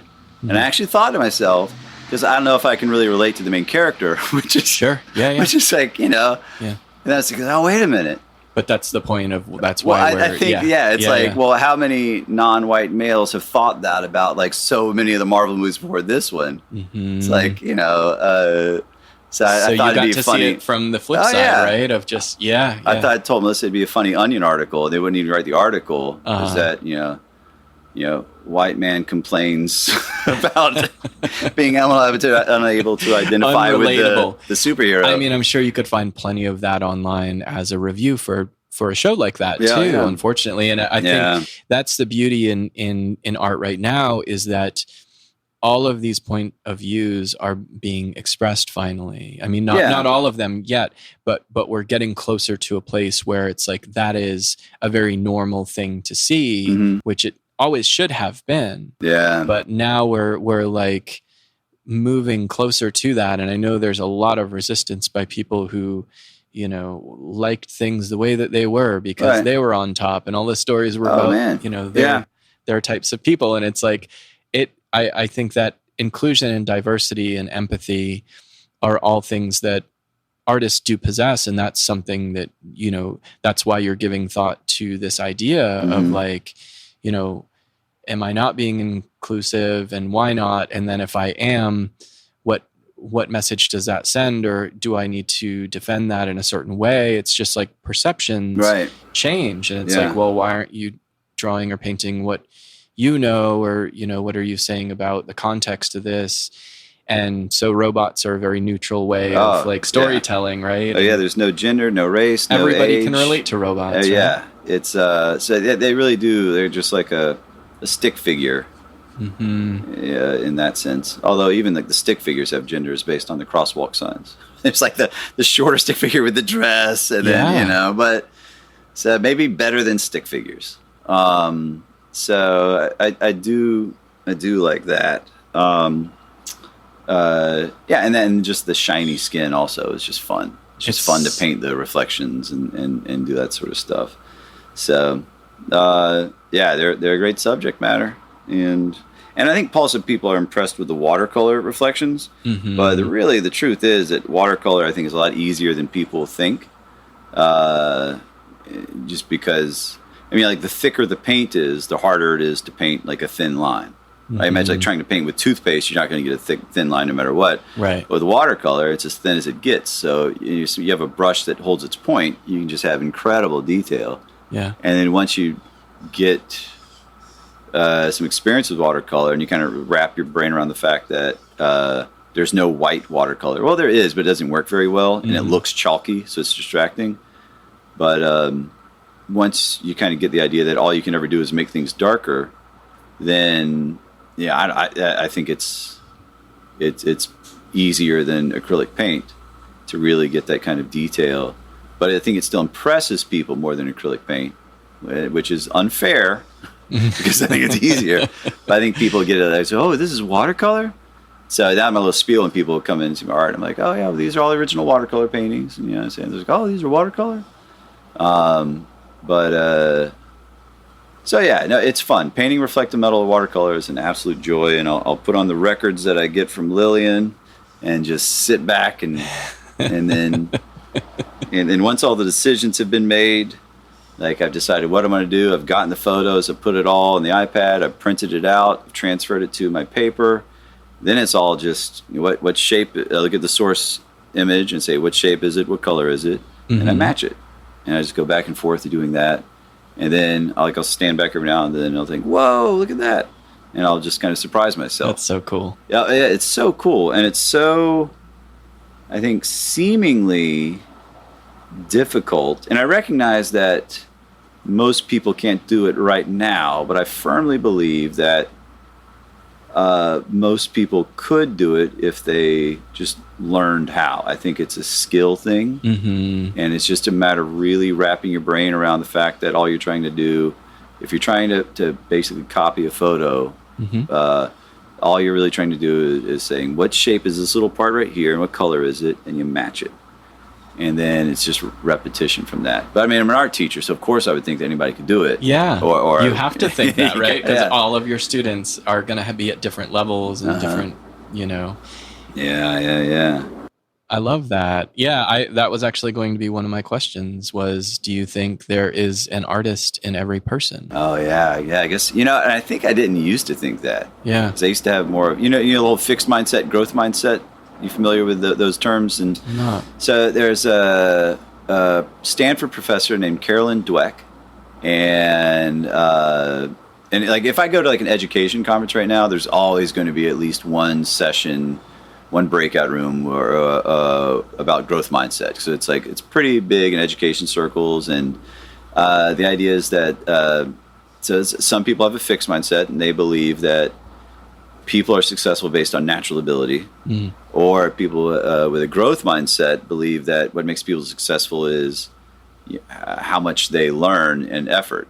And and I think with a growth mindset, you accept that there are natural abilities.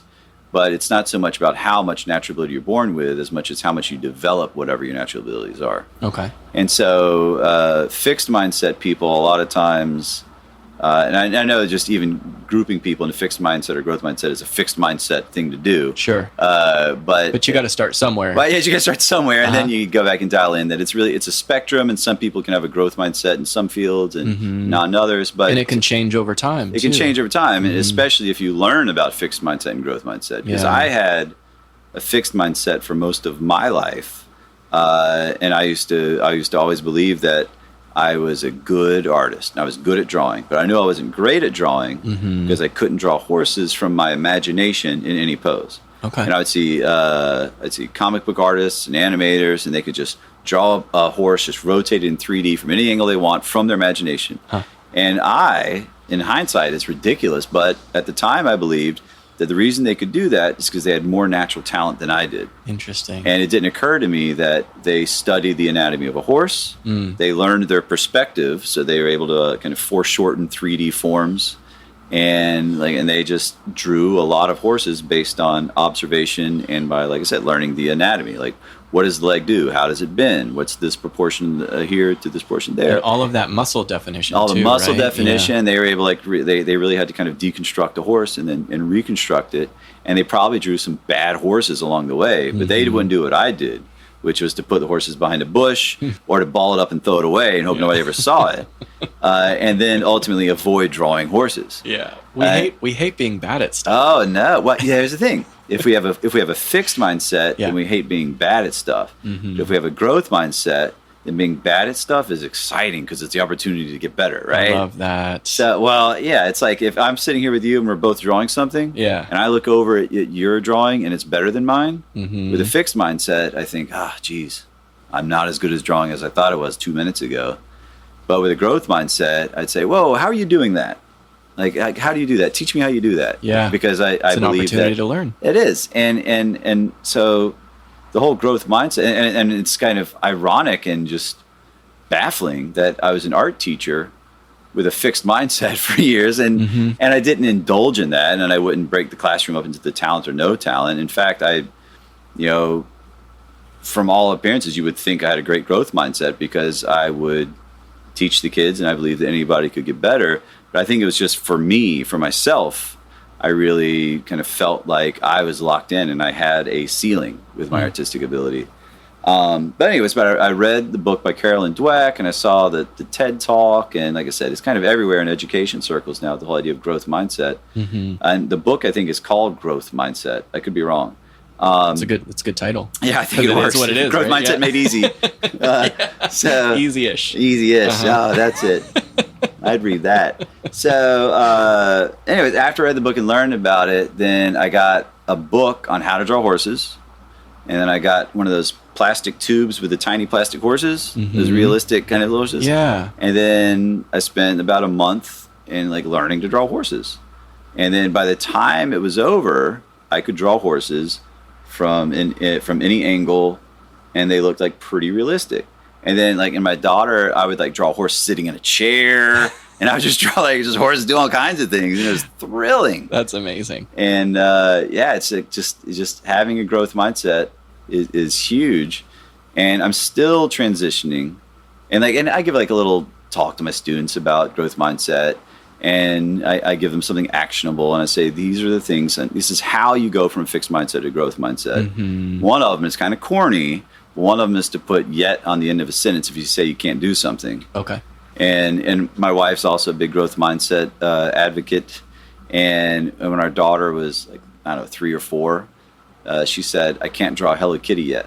And we both we were so excited because, I mean, there's a big difference between I can't draw Hello Kitty and I can't draw Hello Kitty yet. Yeah. It was almost like, so show me how. How do I do it? And so we were really excited that we kind of instilled that it's just in our kids. One word and one idea, right? I tell you. Like, it changes the idea forever. It does. So to get in the habit of saying yet at the end. The other thing is just to learn how the brain works and how brains grow. And it's all about the connections of neurons. And I'm not a brain science expert. I don't even know the word. Not a neurologist, but brain. It's not brain science. yeah. So but I know enough to know that when the brain struggles, that's when there's the opportunity for growth, and that's for strengthening neural connections and making new ones. And basically, when your brain has to work really hard at something, that's the first step to your brain getting stronger.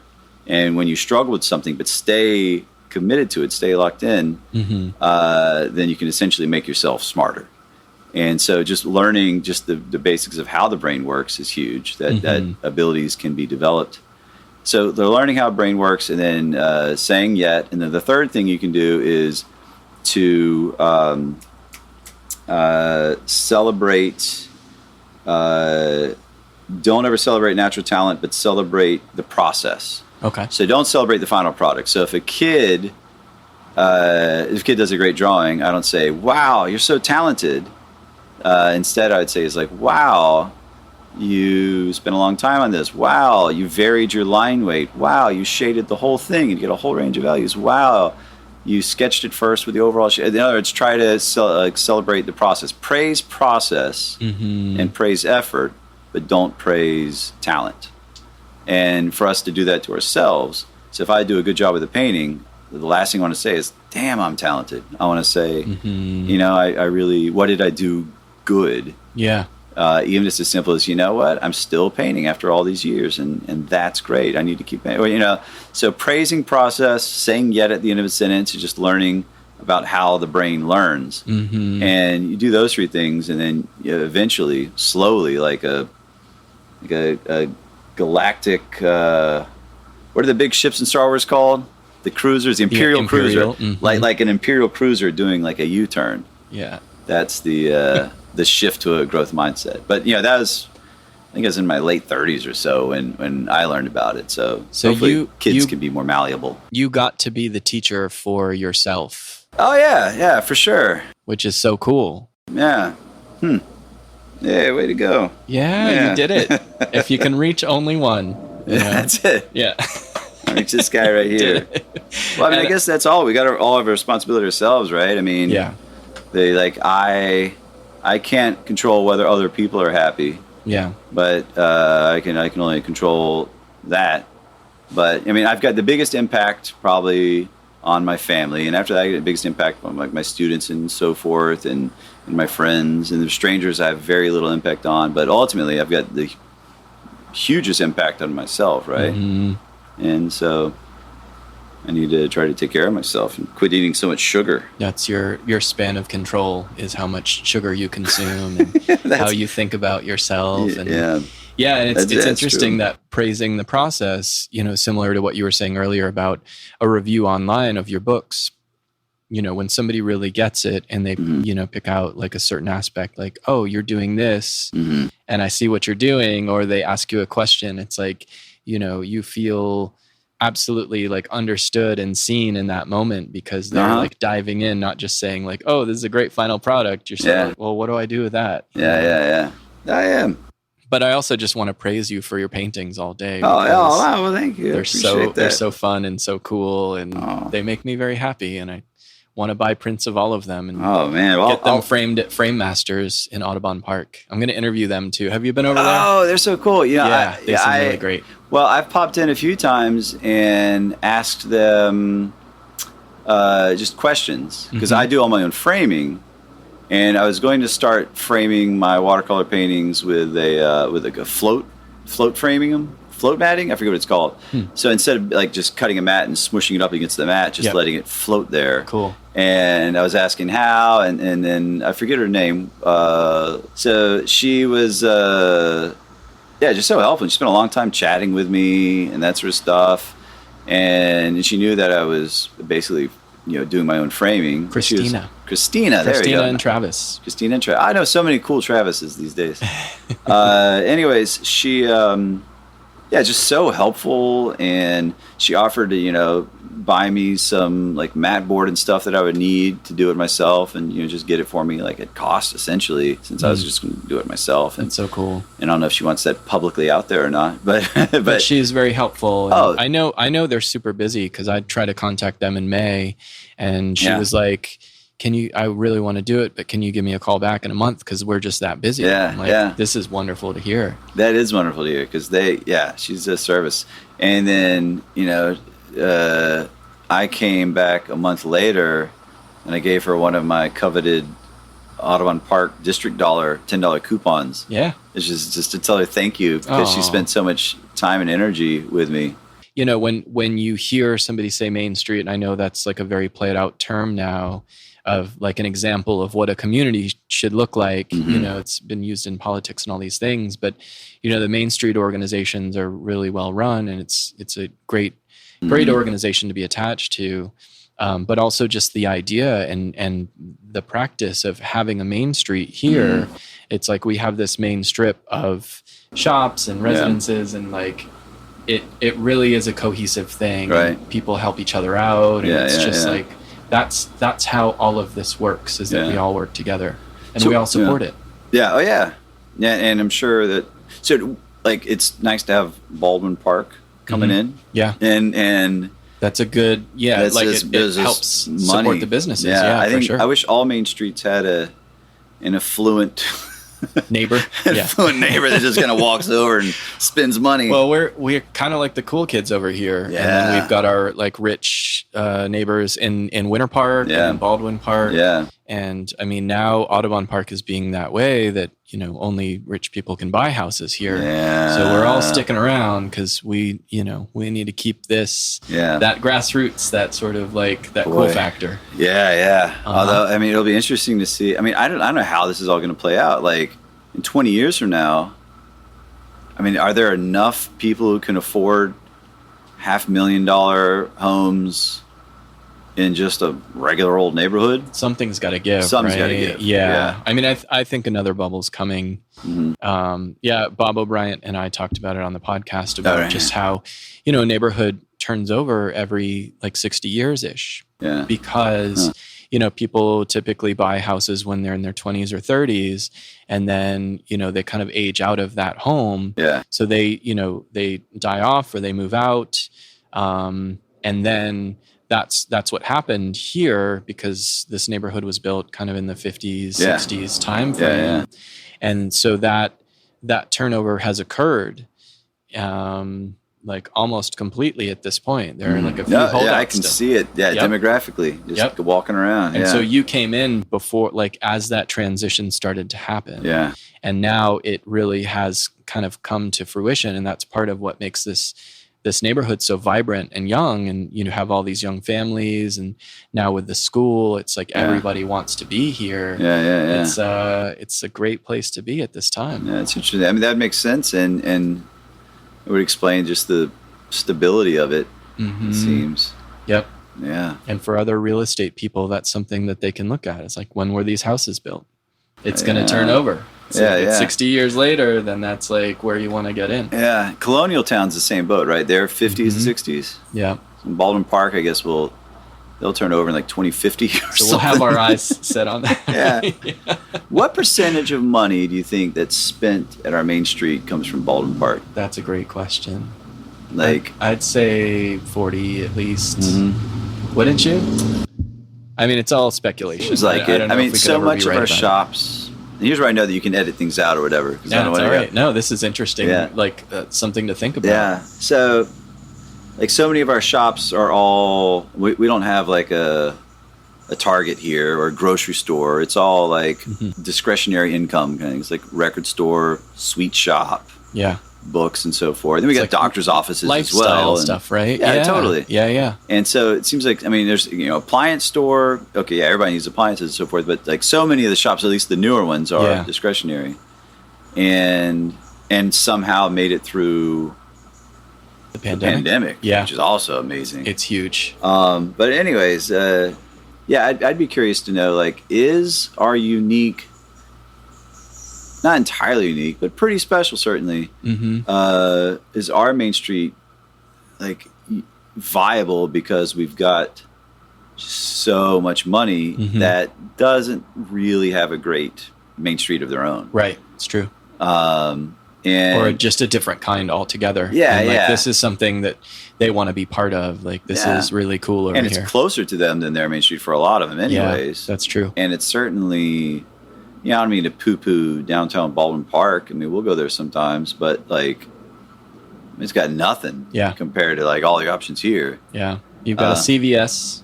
That's helpful, maybe. A Five Guys. That's our Publix. That's the Publix we go to. Publix, that's right. Five Guys is fun. It is. Mm-hmm. Yeah, I like Five Guys. I do too. Unfortunately. Yeah. Oh yeah, no, it ain't great for you. No. And then, but like, and it's funny too because they so bad want what we have. Like whoever planned it. Oh yeah. And somebody told me, I don't know if it's true, but somebody told me that the ice cream shop there is zoned to be an ice cream shop. You know the one that's like right across from the fountain, right before you get to the lake. Oh, I didn't even realize that was there. No. Yeah, it looks like a cool ice cream shop. They got some like funky things, but before that, it was another ice cream shop. Okay. And before that, I feel like this is like the third generation ice cream shop. And somebody told me that like, it's like it's deeded that spot has to be an ice cream shop because they're trying to. And how are you going to compete with Kelly's? I mean, they're just killing it. They're amazing. Yeah. And I love Kelly's too because, well, that spot isn't deeded to be an ice cream shop, even though it was an ice cream shop before Kelly's, right? Yeah. But that ice cream shop was like, so, I mean, it was ice cream. Ice cream's good. Yeah. But it was like where they just kind of sourced it. It was almost like school cafeteria ice cream, right? It was like some like. Over in Baldwin, that's what they had over there? Or? No, like what used to be where Kelly's. Right. It was an ice cream shop that was like poorly lit. Yeah. It was not my favorite. And it felt like there was just some chain. They got there's a chain brand of ice cream that they brought in, and they advertised that on them. It was like, here, like Hershey's ice cream or something like that. It was kind of like an off brand. Yep. As far as ice cream at least, and people just didn't like it. And then they move out, and then Kelly's comes in, and then they're going nuts. Yeah. It's like the cookie shop, Steve, Gideon's. Hi, Misty. Yes. I mean I don't think there was a cookie spot there before, right? But it's like when you do it right, people find you. They do. And it's not like there are throngs of people hanging out right there at the cookie. I mean, it's like they brought them in, and Kelly's brings people in because their ice cream is really good, and they've got this cool pink and brown, cutest pink and brown aesthetic. Yeah, like part of. What is it, baby? What do you even see? I think she heard your snaps. Oh, I'm sorry. I know. I was surprised by it. Yeah, she's going to go back to laying down. I can't believe you've been here the whole time. It's been a while since she's made an appearance on the podcast. So, we were due for that. Wow. Well, she's definitely informed my disposition the whole time. She's been on my lap. She's very calming, isn't she? Listeners know. Yeah, that's the secret. Oh my gosh, it's just nuts. You could rent her out. I think the cohesiveness of the branding and sort of, that little pink truck and, they do events and things like that. Yeah. And they're great, just with the community. Right. And Steve from Gideon's is that way too. Mm-hmm. There's a lot of partnerships that happen. Uh-huh. And I think that's, all of these things have contributed to the success of these businesses, especially during the pandemic when things were really hard. And that's, partly why I developed this podcast is that, I want all of these businesses to succeed and do well. And, if I can maybe promote them a little further than they've already been promoted, and just like talking about like why they bring people so much joy too. Like we do have something very special here, and the only way to keep it is to support it. Yeah. And people realize that, and they do, and that's what makes it wonderful. And plus, like you're absolutely right. It does need to be supported and cultivated. And like, I never feel like when I spend money up here that like it feels different than I was spending it at Target or something like that, because I almost feel like it's a donation. Or I'm like giving a busker some money for playing or something. You're voting with your dollar, right? Yeah. And they are artists too at what they do. And that's part of it, is that like, to make a business viable, you do have to have income. And, that was some of the stuff that Steve from Gideon's and I were talking about, is just like, he truly is an artist, and that, those cookies are like his art and his babies. And it's like, it's so personal. And that's sort of the spirit of this neighborhood, and that's what you do with your art as well. Yeah, and it really comes through. Yeah, it's almost like so if you're an artist and you don't paint or sculpt or make music, then what do? You make these elaborate cookies, or you make a cool ice cream shop, or I don't know. What do you paint or sculpt or perform anything? Is this your creative art? Is this, or hosting concerts parties in your house, and concerts? In the before times, it was some of that. Photography also, right? So that's a little bit more like conventional art, but I think it's interesting to look at. This is certainly art, podcasting, and just that. Like I feel like, let's say that I didn't have, what kind of pointed me in the direction of being an artist, a visual artist, is that I was always pretty good at drawing. And if I wasn't, especially with that fixed mindset, I probably wouldn't have pursued visual arts. Yeah. But I feel like I'm a creative person. And I feel like even if I wasn't drawing, I would do something. And I wonder if that, that fits a lot of our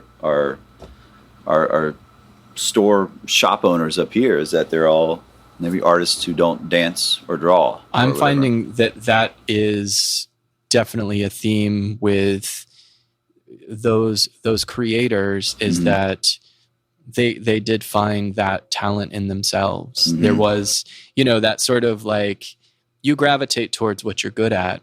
And I think that's just a natural human thing. Like it's good to do other things that you're not necessarily good at, and just enjoy them for the experience, and like how it informs the other things that you do. But I think that we all do feed on like being good at stuff. Oh yeah, no, it's definitely I mean, and growth mindset definitely doesn't preclude a natural talent. It's just don't rely on your natural talent. Instead, develop it.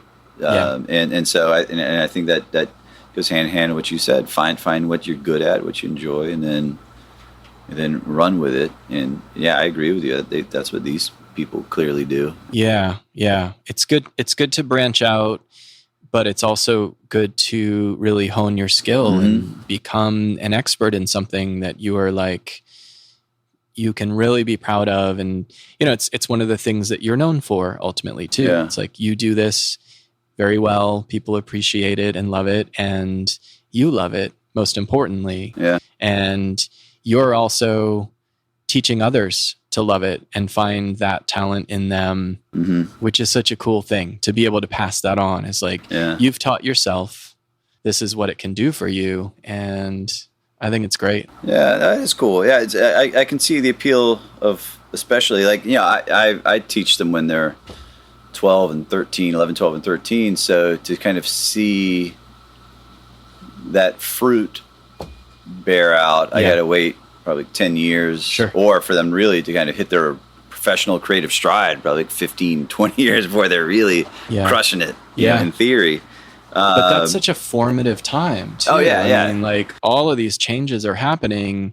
It's all connected, and to have something to focus on artistically and have an expression like that, I think the timing is probably of the most important in art education. Yeah, I agree. It's like every little kid draws. Most adults don't. Yeah. And probably somewhere around middle school is where they stop. Probably like 5th grade, 6th grade is where a lot of people just kind of stop drawing. Isn't that a bummer? It is a bummer. And we got to stop that. Yeah. That's the mission. That's our mission statement. That sounds good. Stop Keep that. them drawing. Yeah. Keep drawing. So, yeah, and it's right. Well, and I wonder how much of it's developmental, because by the time I get them, a lot of the kids really want to be able to draw more realistically. And they really see that as like, making art is being able to draw realistically. Yeah. And that's not necessarily the case. Oh, no. There's so many ways to make art. Oh, gosh. So many ways. Yeah, I was looking at, have you ever seen Chris Simpson's artist? You ever seen his stuff? That sounds really familiar. He does these like just really awkward, simplistic drawings. Oh, I love his stuff. Okay, you know what I'm talking about? Yeah, it's like he does some Simpsons like ticks, I'm thinking of somebody else. I mean, there's like a ton of non sequiturs, and I think even his name is non sequitur because his avatar is this weird, poorly drawn picture of Homer, but as a heart instead of a head. Yeah, that's right. Yeah. Okay, and then he just bizarre stuff and like extra fingers and toes it's very surreal. Oh, it's and there's great. just enough like that's like just kind of realistic. You can tell like he traced things, but then just kind of went weird for a little while. Yeah, it's so fun. And but his stuff isn't great because it's realistic. It's not realistic, like hardly at all. In fact, it's and then there's another artist like named Edgar Mackerley, and his stuff is just bizarrely drawn. And what's the book? The woman, she draws herself with these like triangle blonde hair. These great memoirs, and they're illustrated. And started, I think, as a webcomic, and they're super crude, just drawings, and just so many examples of where there's not realistic at all, but like super effective right now in 2022. And I share with the kids on the very first day that art isn't about being able to draw realistic. It could be, but it's about getting an emotional response from the viewer. Mm-hmm. And if you can make something and then the viewer either feels sad or happy or angry or inspired or just in awe, you make them feel anything, challenged in some sort of way. Oh yeah, right? Then I'd say that's successful art. Mm-hmm. Because I gotta give a pep talk to so some kids are like, I'm a great drawer and I'm going to get better, and some kids are like, I don't know if I should be in this class. And so it's really ostensibly it's about how I tell them you don't have to be able to draw well right now in order to get an A. Mm-hmm. It's just you've got to kind of go through and learn the concepts and really just demonstrate growth and demonstrate that you learned this specific concept, and then you're good to go. Mm-hmm. But over the course of doing that, I'll do like a pretty realistic drawing, mm-hmm. and then I'll do a drawing which is really poorly drawn. And the kids are like generally, like the goal at least, but by 7th period, sometimes I lose it. But the goal with the poorly drawn one is that they're like laughing a lot because it's so crudely drawn. Sure.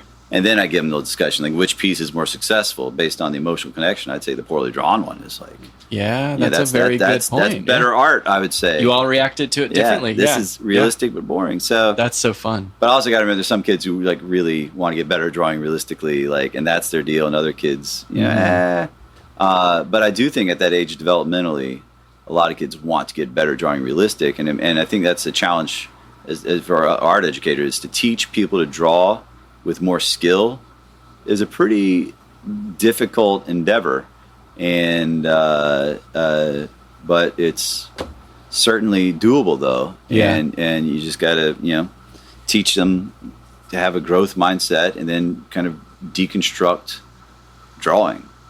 And making those lessons accessible. And I saw that you do like some YouTube instruction as well. Oh yeah. Just like different ways of putting it out there. Right. And, we all have different ways of, learning if we're visual or auditory and things like that. And that has an impact, but, seeing it on video in addition to what you have on print, like I think that all kind of plays into it, right? Oh, yeah, for sure. And the videos are great. And then initially the kids, if I say we're going to do an ed puzzle, and ed puzzle is a cool thing where it basically takes a YouTube video, but then you watch it through the ed puzzle portal, and I'm allowed to basically mandatory pause, and then it asks a question, and then for the video to continue, they have to answer the question. So it really just kind of helps me lord over them individually and say, now pause it, now do what it says, okay, now hit play, because otherwise, if I just show them the video, they'll watch the whole video, then like try to do it or something, So the Ed it's like puzzles, step by step. Oh yeah, really, and it cool. turns it. And if you can imagine watching Bob Ross, and then like if Bob Ross could pause his own video and say, "Okay, I did it. Now you do it. You got it. Okay, now unpause." And so, but yeah, being able to like an effective video that pauses itself at the right moment is a great tool. And I've found that because it used to be like, so I lean on the videos a lot. Mm-hmm. As they're working through videos, I'm walking around the room, and it's great, and everybody's working at their own pace, but at the same time, they are getting deliberate instruction. So yeah, so that's cool, and the videos are great. And I made the video. The publisher wanted me to make videos to help promote the book. Yeah. And it's fun to make the videos, and I do a different voice for the videos because my daughter told me that if I use my voice, I sound like I'm being impatient. Interesting. So, wow. And I guess I'd be okay, now first draw this, and then do this, and then do that, and then that. And I get so in the video I talk like this in a very friendly voice, and then like so I feel like I kind of wish that was my voice, because that voice just sounds so nice and agreeable. And I don't know if it's like a bad impression of Click and Clack kind of thing, or it's some voice I heard when I was young, but I guess just like a vaguely mid-Atlantic kind of thing. And but I look, and then like the kids will watch the videos and they'll be like, "Oh, this isn't even you." I was like, "Well, I just talk in this voice to make it." But it's my freckly hand, and you can see. So you are also a voice actor. You can add that to your list of achievements. Yeah. You have achieved that thing, right? I've cast myself, of course, in my voice productions. Well, we all do have this range, and I think that it's important that we use it, and finding our voice for different mediums. I think it makes it more effective to have that sort of cohesion to it. So that's really cool that you've produced this thing, and you may not have had you not published this book, and it's just the kind of series of events that sort of led to the level of instruction that you are at now. I think it's really cool. Yeah, it's interesting. It seems like every 5 years there'll be a new direction for my art. Like 5 years ago, I didn't think I'd be doing watercolor paintings. And then 5 years before that, I didn't think I would get like a book published. And 5 years before that, I didn't think I'd be doing T-shirt design. Amazing. So I don't know what what's going to happen. It's kind of like the neighborhood cycle. For me, it seems to be a 5-year creative cycle. And so I don't know. Cool. I mean, I can totally see like, for some reason, one of the videos takes off, and I start making more videos. And like the one that's been the most successful is the wood grain video. And it's not like millions of views. It's like 50,000 views. But it's just how to draw a wood grain. And it's cool because if you Google how to draw wood grain, it shows up nice and big at the top of Google. Nice. And it's like, I feel like I'm the authority on how to draw wood grain. So that's excellent. Yeah, thank you. Like if you that's like my top 3 videos are how to draw wood grain, and then part 2 and part 3. And then it goes down from there. Sure.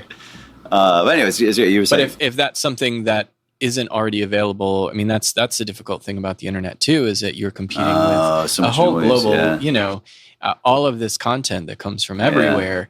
But the fact that you get that level of attention because you're doing something that's different, and it's something that people are looking for too. Well, I hope, and I think, and I hope that YouTube videos and so forth is purely a democracy in terms of what gets elevated to the top. But like the founding fathers were worried about democracy like screwing things up, so they built all these like checks against democracy.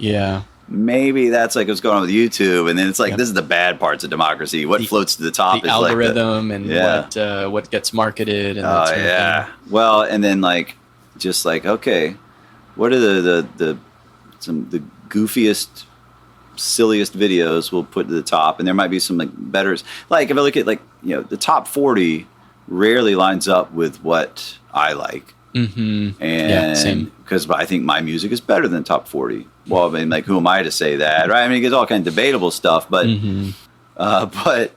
I think that YouTube is fairly democratic, and therefore my wood grain video is the best.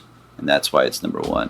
I will say that I think my wood grain video is the best. That's awesome. I think it actually deconstructs step-by-step technique on how to get that kind of the algorithm of wood grain. So like I said, pretty proud of it. But I think that they're all pretty good, and they each like do add to the conversation. But I don't know if they're produced as slickly as they need to be to really compete. I don't know if the audio quality is as good, especially the early ones. It really just sounds like we're talking like this, and then the aspect ratio is like old school instead of like the new aspect ratio. And but I love editing videos, and it's a lot of fun. I just wish I had more time. Yeah. And if the lesson is there, and people aren't able to find it on something that's, got like a higher production value. I mean, I've watched some very low production value videos to learn things that it doesn't really matter as long as the lesson's coming through. I think if the meat of it is exceptionally good, then it will eventually rise to the top. And I used to, with the whole T-shirt design, if I did a T-shirt design that was a hit, and it didn't matter, I didn't like self-promote or anything. It would just other people would share it.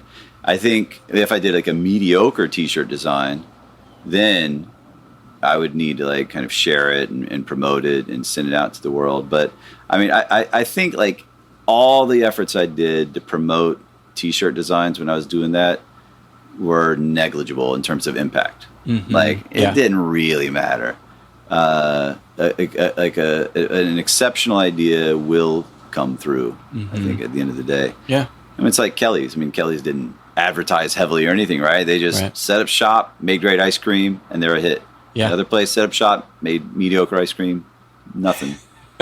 Yeah, they were not on my radar. But why would they be when we've got Kelly's right here? There you go. Yeah.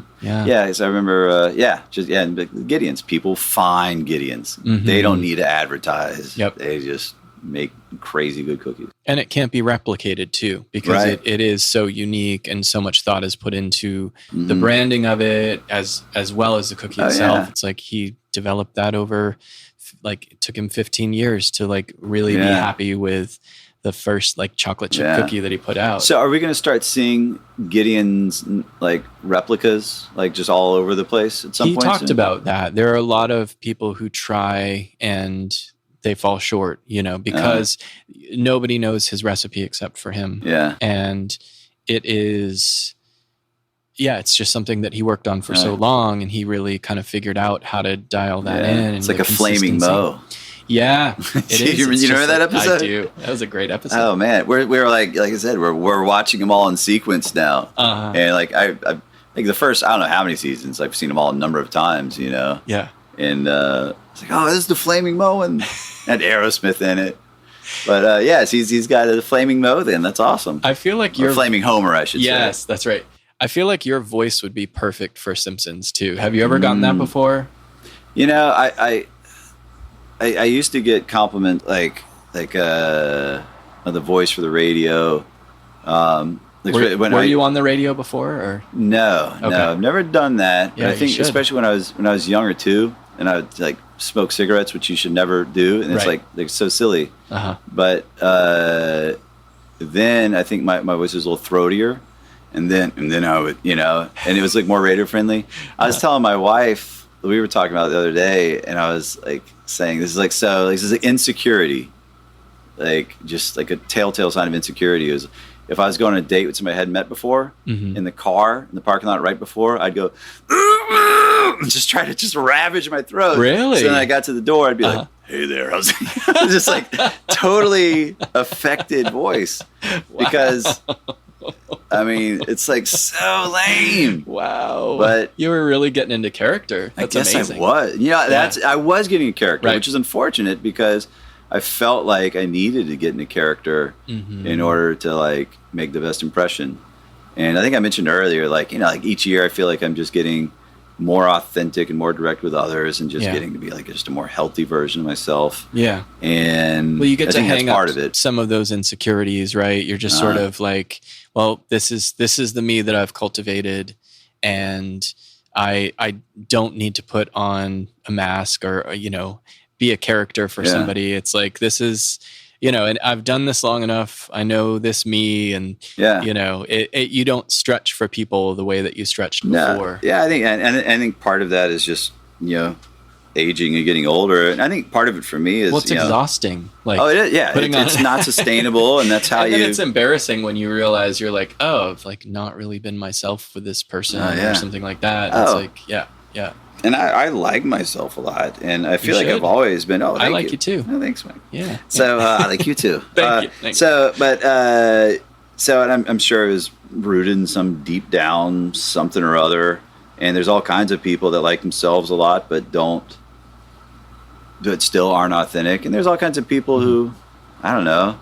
There are narcissists, and we try to be as far from that as we can by disliking ourselves internally or secretly or whatever. And and it's like, but like deep down we do like ourselves. Yeah. And I think that as you get older too, hopefully, for most people, if not everybody, that we do learn to love ourselves, without having to pretend that we're something else or, it's like, we're always growing, we're always, learning more. But I think that just being comfortable in your own skin is such a great lesson, especially when you can pass that on to students and your children and like really own it and really know it of yourself. I think that's like one of the most valuable life lessons. Oh, for sure. Yeah. And I think my students, especially the first few weeks, they probably think I'm like the stereotypical art teacher who talks about being present and authentic, because I'll share with them my experience and the importance of not dwelling on the past or thinking about what's going to happen, but being in the moment and how powerful that is, and also how it's a skill, and it takes practice, and you can't just flip a switch and suddenly now I'm living in the present. That it takes deliberate effort, and it takes noticing too, right? Oh, gosh, that's so much of it, right? And then I mean, I've got different cues throughout the day which help me to be present. Yeah, and like I'll mindfulness exercises, right? Of just between my Apple Watch, and I'm not religious. I used to be like really religious, but now I'm not. But I still pray before I eat and before I go to bed, and those are my cues to be present. Yeah, and I don't know like who or what I'm praying to. Sure, but it is just like But it's acknowledging the universe outside of yourself and the experience and the, what binds us, the force, right? Oh, there it is. Yeah. Possibly, and then I logically acknowledge I might just be praying to another part of my brain. Sure. Or maybe I'm praying to something which is sentient and created the universe. Maybe, I have like no idea, and but there's nothing it works wrong for with me. any of those answers, oh, right? There's nothing wrong. Yeah, there's no harm in just putting out into the universe like, hey, if there's something out there, then, please guide me in my relationship with you. And in worst case scenarios, you're praying to some other part of your brain or possibly to a higher power. I don't know, but you're creating intention, like you're expressing intention of something without just like keeping it in your head. I think once we say things too, even if it's just to ourselves out loud, it's like, okay, well that's out now. Yeah. So it's comforting. Oh yeah, for sure. And it's definitely for me, wow, I've never had an animal on me this long. Isn't it great? My butt hurts from the added weight. Yeah. I'm going to set you down, sweetie, but I've thoroughly enjoyed this. But to be present and then be wise about being present, because I don't want to be too present. I mean, what's the balance there between thinking about the future and then being present? Can I think about the future while I'm still rooted in the present? And I think the answer is what if I'm being present but I'm not aware that I'm being present? Like when I'm lost in my work, that feels pretty good. Is that being present if you're not aware that you're being present? So there's like some of the details I'm still trying to figure out. And I'm reading the robot in the Stardust painting is reading You Are Here or Be Here Now. I can't remember the name of the book, but it's by Thick. I don't know. I can't remember his name. Okay. But he just died pretty recently, and I think he's a rock star in the world of Tibetan Buddhist writings. Wow. But it's a short little book that Melissa bought, and then I started reading it. I got my own copy, and I just gave a friend of mine for her birthday. I give her a copy. Cool. Because I'm really into it. Even though I can't remember the name of it or the name of the author. I was told once that part of being mindful is sometimes forgetting things that are outside of what is right here, which was helpful to me because my memory is very selective. Oh, it same can here. be very creative. Okay. I can invent some memories. If you wanted to inception a memory into me, it would probably be pretty I'm a good easy, candidate. Yeah.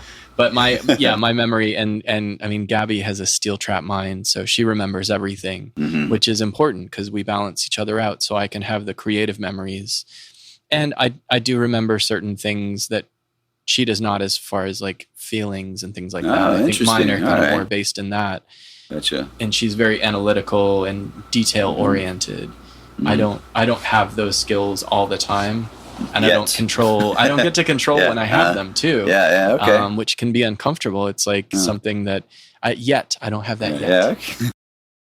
See, that's it. Yeah, there we go. Yeah. I'm learning. Good. We're all learning. Oh, aren't we? And thank you for being such a great teacher. Like this. Oh, I appreciate that. Thank you for presuming that I'm a good teacher and I'm not just in there just goofing off. But yeah, I think I'm a good teacher, and I appreciate that. Yeah, you've demonstrated it. This is like, this is like your 2-hour TED Talk, which I think is incredible, and I'm so glad that we did this. Oh, thank you, Michael. Yeah, absolutely. Hopefully you can use I it. Can use whatever. All of it, okay. For sure. And what is the website that people are to go to find your work? Oh, I got a terrible website because it's RobbieLee-illustrator.com. Okay. But if you Google Robbie Lee, and I'm that's right. ROBBIE. Right, the correct way. Yeah. I'm just kidding. All you ROBBYs out there. It's whatever your parents told you to spell. That's how you spell it. Robbie without a Y. Robbie without a Y. Uh-huh. And but if you Google Robbie Lee, I'm the number 2 Robbie Lee. Oh, cool. There's an actress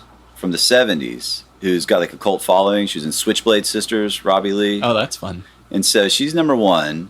And then there's a musician in New York named Robbie Lee. Uh-huh. And we go back and forth between 2 and 3. And so it's kind of like the actress and then me and then him a few more times. Uh-huh. But on the sidebar, it used to be the actress and then me and him. But I've stopped appearing in the sidebar of Google. Oh. So I don't know what I need to do. I need a Wikipedia page. On the algorithm, yeah. I think so. Well, and when my first book came out, the publisher was like, okay, now you need to make a Wikipedia page. I was like, well, can I just do that? And she was like, yeah, you do that. I was like, well, what do I so weird, doesn't it? Oh, like, gosh, yeah. I am a person. I exist. So, but I still don't feel like I need to get like just more, I think, first-hand sources. What do you call those? Primary sources about me. So I still don't feel like I'm Wikipedia-able yet. This podcast can there be we go. We have nice. Verifiable. That's it. Yeah, this would be like the highlight of the Wikipedia sources. So anyways, but I think if you Google Robbie Lee, that's probably the best way, because otherwise it's this terrible URL. And I deeply regret passing on RobbieLee.com when I had the chance. I think I was like $50. No way. This was like years ago. And so and I think the other musician Robbie Lee might have gotten it. I can't remember. Yeah. But he's a cool guy because I emailed him one time. I was like, hey, do you ever like wonder who I am? Because I always wonder about you because you're the other Robbie Lee behind the actress. It seems like a really common name, but the spelling is uncommon, right? So I don't know. I think there's a lot of Robbie Lees out there. And then whenever we watch the credits of movies, we look for Lee, and there's like Lee. Yeah. And so unfortunately, I think Robbie Lee is common enough that I got to work pretty hard to be number 2/number 3. But the other Robbie Lee, he's a cool guy, and that's cool. And he's got his primary sources are like Rolling Stone and stuff like that. Sure, like, that's pretty big. His album, they never like profiled and featured, but like his new album's got like a little blurb, and Robbie Lee, and so he's got more cred than I do. But I think I get more hits, which is I'm still like number 2. Nice. But anyways, if people want to find my website, you just Google Robbie Lee, and if they want to really narrow it down, they can Google Orlando or art, and I think that'll really dial it in. Cool. Otherwise, RobbieLee-illustrator.com. Did you know that there's also a Robbie Lee that wrote a book called The Straight Man's Pocket Guide to Picking Up a Hottie in 2008? Yeah, that's not me. I wouldn't presume to write that book. It's like JT Dogbone if you're for the Adventure Time. Have you ever been confused for that Robbie Lee, for this Robbie Lee? Hopefully not. I don't know. It seems that like wasn't in your screening for your education, like being did an you educator. Write this? Yeah. And I'd say probably not. What a horrible title. No, it is. Straight. I gotta think about what that means. A straight man's guide to picking up hottie women. Yeah, to picking up a hottie. Yeah. So what does that mean? Is there like a gay man's guide to picking up? We'll have to buy the book, and that's how they get you. Just that title is just so intriguing. It's so bad. Made easy. Yeah. So no, that's not my work. So this is not a plug for that book. No, just to be clear. Yeah. So is there another book in the works that? Oh gosh, no. Every now and then I think about it because I feel like I could really crush it now. Yeah. And in my second book, Drawing Made Easy, I feel like it's great, and I feel like that I'm not embarrassed about at all. Perspective Made Easy, I think is really good. Mm-hmm. I'm just embarrassed about some of the art, and I wish I could do some of this, like some of the details in the second half of the book. I think I could explain. I'd like to explain them differently. Okay. I think it'd be more effective. Mm-hmm. I still think they're better explained than the vast majority of perspective books, but I feel like I could really knock it out of the park now. Mm-hmm. And one day you gotta write that third book. Oh yeah, but that's the thing. Is like the books take forever and so much work. Yeah, and then I think and again, maybe I was spoiled. I don't think I knew how good I had it. Like at the peak of the graphic tee design back when things were screen printed. Mm-hmm. Like, just in hindsight, it was magical to think that there's okay, this shirt sold 20,000 copies, which means 20,000 people are wearing it around. So, and then how many people are seeing those shirts from there? Mm-hmm. I mean, it's amazing. Just my reach into the world. That visually. Exposure really is. Yeah. And then, and every now and then I'll still at Publix with my daughter, and we saw somebody wearing my shirts, and then up here in front, in front of B3 and all that, I saw somebody wearing my shirts, and then it used to be a big deal. Yeah. Now it's I go up to person, I'm hey, I make T-shirts. I made that one, and they always say it's their favorite shirt, but it probably isn't their favorite shirt. But they always say, "Oh, it's my favorite shirt." It's at least one of their favorite shirts. I believe that. Yeah. Got to be top 10. I'm sure I don't know what the rotation is. My understanding of how people wear T-shirts is completely messed up because I've got a mountain of T-shirts. I got too many. Have you thought about selling in some of the shops or talked to any of them? Because there are, Dear Prudence has some clothes. Oh yeah. Might be an idea. That could be cool. Mm-hmm. I think Freehand Goods has lots of Florida T-shirts and things like that. What do they do exactly at Freehand Goods? It's a collective. They have, I think, two makers. One that specializes in leather goods. I haven't talked to them on the podcast yet, but so this is, secondhand knowledge. Okay.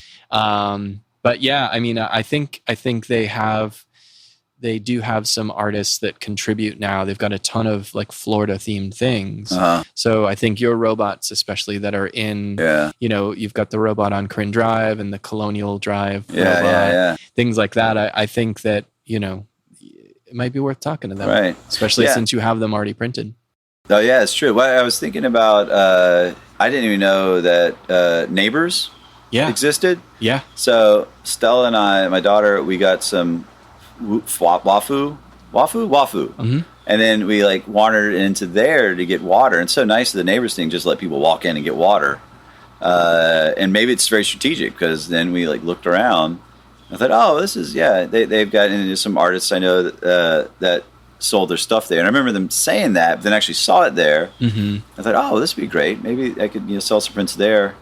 Of course, I feel just fiercely loyal to B3 because they've let me hang my art there and sell prints there for, I don't know, before the pandemic, and 4 years, 5 years. Wow. Actually, I think that was so instrumental because I did, for the chapter art for the second book, I did these kind of elaborate pencil drawings. Mm-hmm. Well, and then after the book was done, I was like, well, what do I do with my pencil drawings? And then B3 had art up, and I was like, hey, can I hang art there? And they're like, sure. And so I hung up the pencil drawings, and I did one more, which my friend Mike gave me the idea for Lance Armstrong, and Lance Armstrong's looking behind him, and he sees this killer robot coming up on him. So I did that one to go with the B3 thing, so it just kind of tied in more. And then I think that really inspired me to want to do just traditional fine art. And that's what I'm going to do. Like, painting, pencil drawing, printmaking, and then I kind of chose watercolor. And so I think them hanging up my pencil drawings was really pivotal for me to kind of consider making fine art, because I kind of fancied myself as an illustrator. Mm-hmm. I do t-shirt design, or I do client work where I would essentially illustrate a concept. Yeah. So anyways, but I'd still definitely love to. I mean, I'll put my work anywhere if anybody wants to sell it. And but what it a seems cool like thing. Neighbors would be a good spot. Yeah, absolutely. And what a cool thing to realize that, having your art up there in the way that it was, like, did sort of, it prompted that next step, right? Mm-hmm. Of like Yeah. moving it forward, and it, somebody showcasing it. And I think it's so cool. So yeah, that's just another example of how Audubon Park, we help each other out, and we all elevate, right? If that was a Starbucks and there was like corporate protocol about what art goes on the wall, then it wouldn't be there, right? No, absolutely. Same with Stardust. Or they would have just taken it. They would have co-opted. Oh yeah, and, that's put it on mugs and been like, "No, we're not interested." Man, yeah. Sorry to bring that up. Well, Robbie, we can always have another one of these at some point. So I want to thank you for your time today.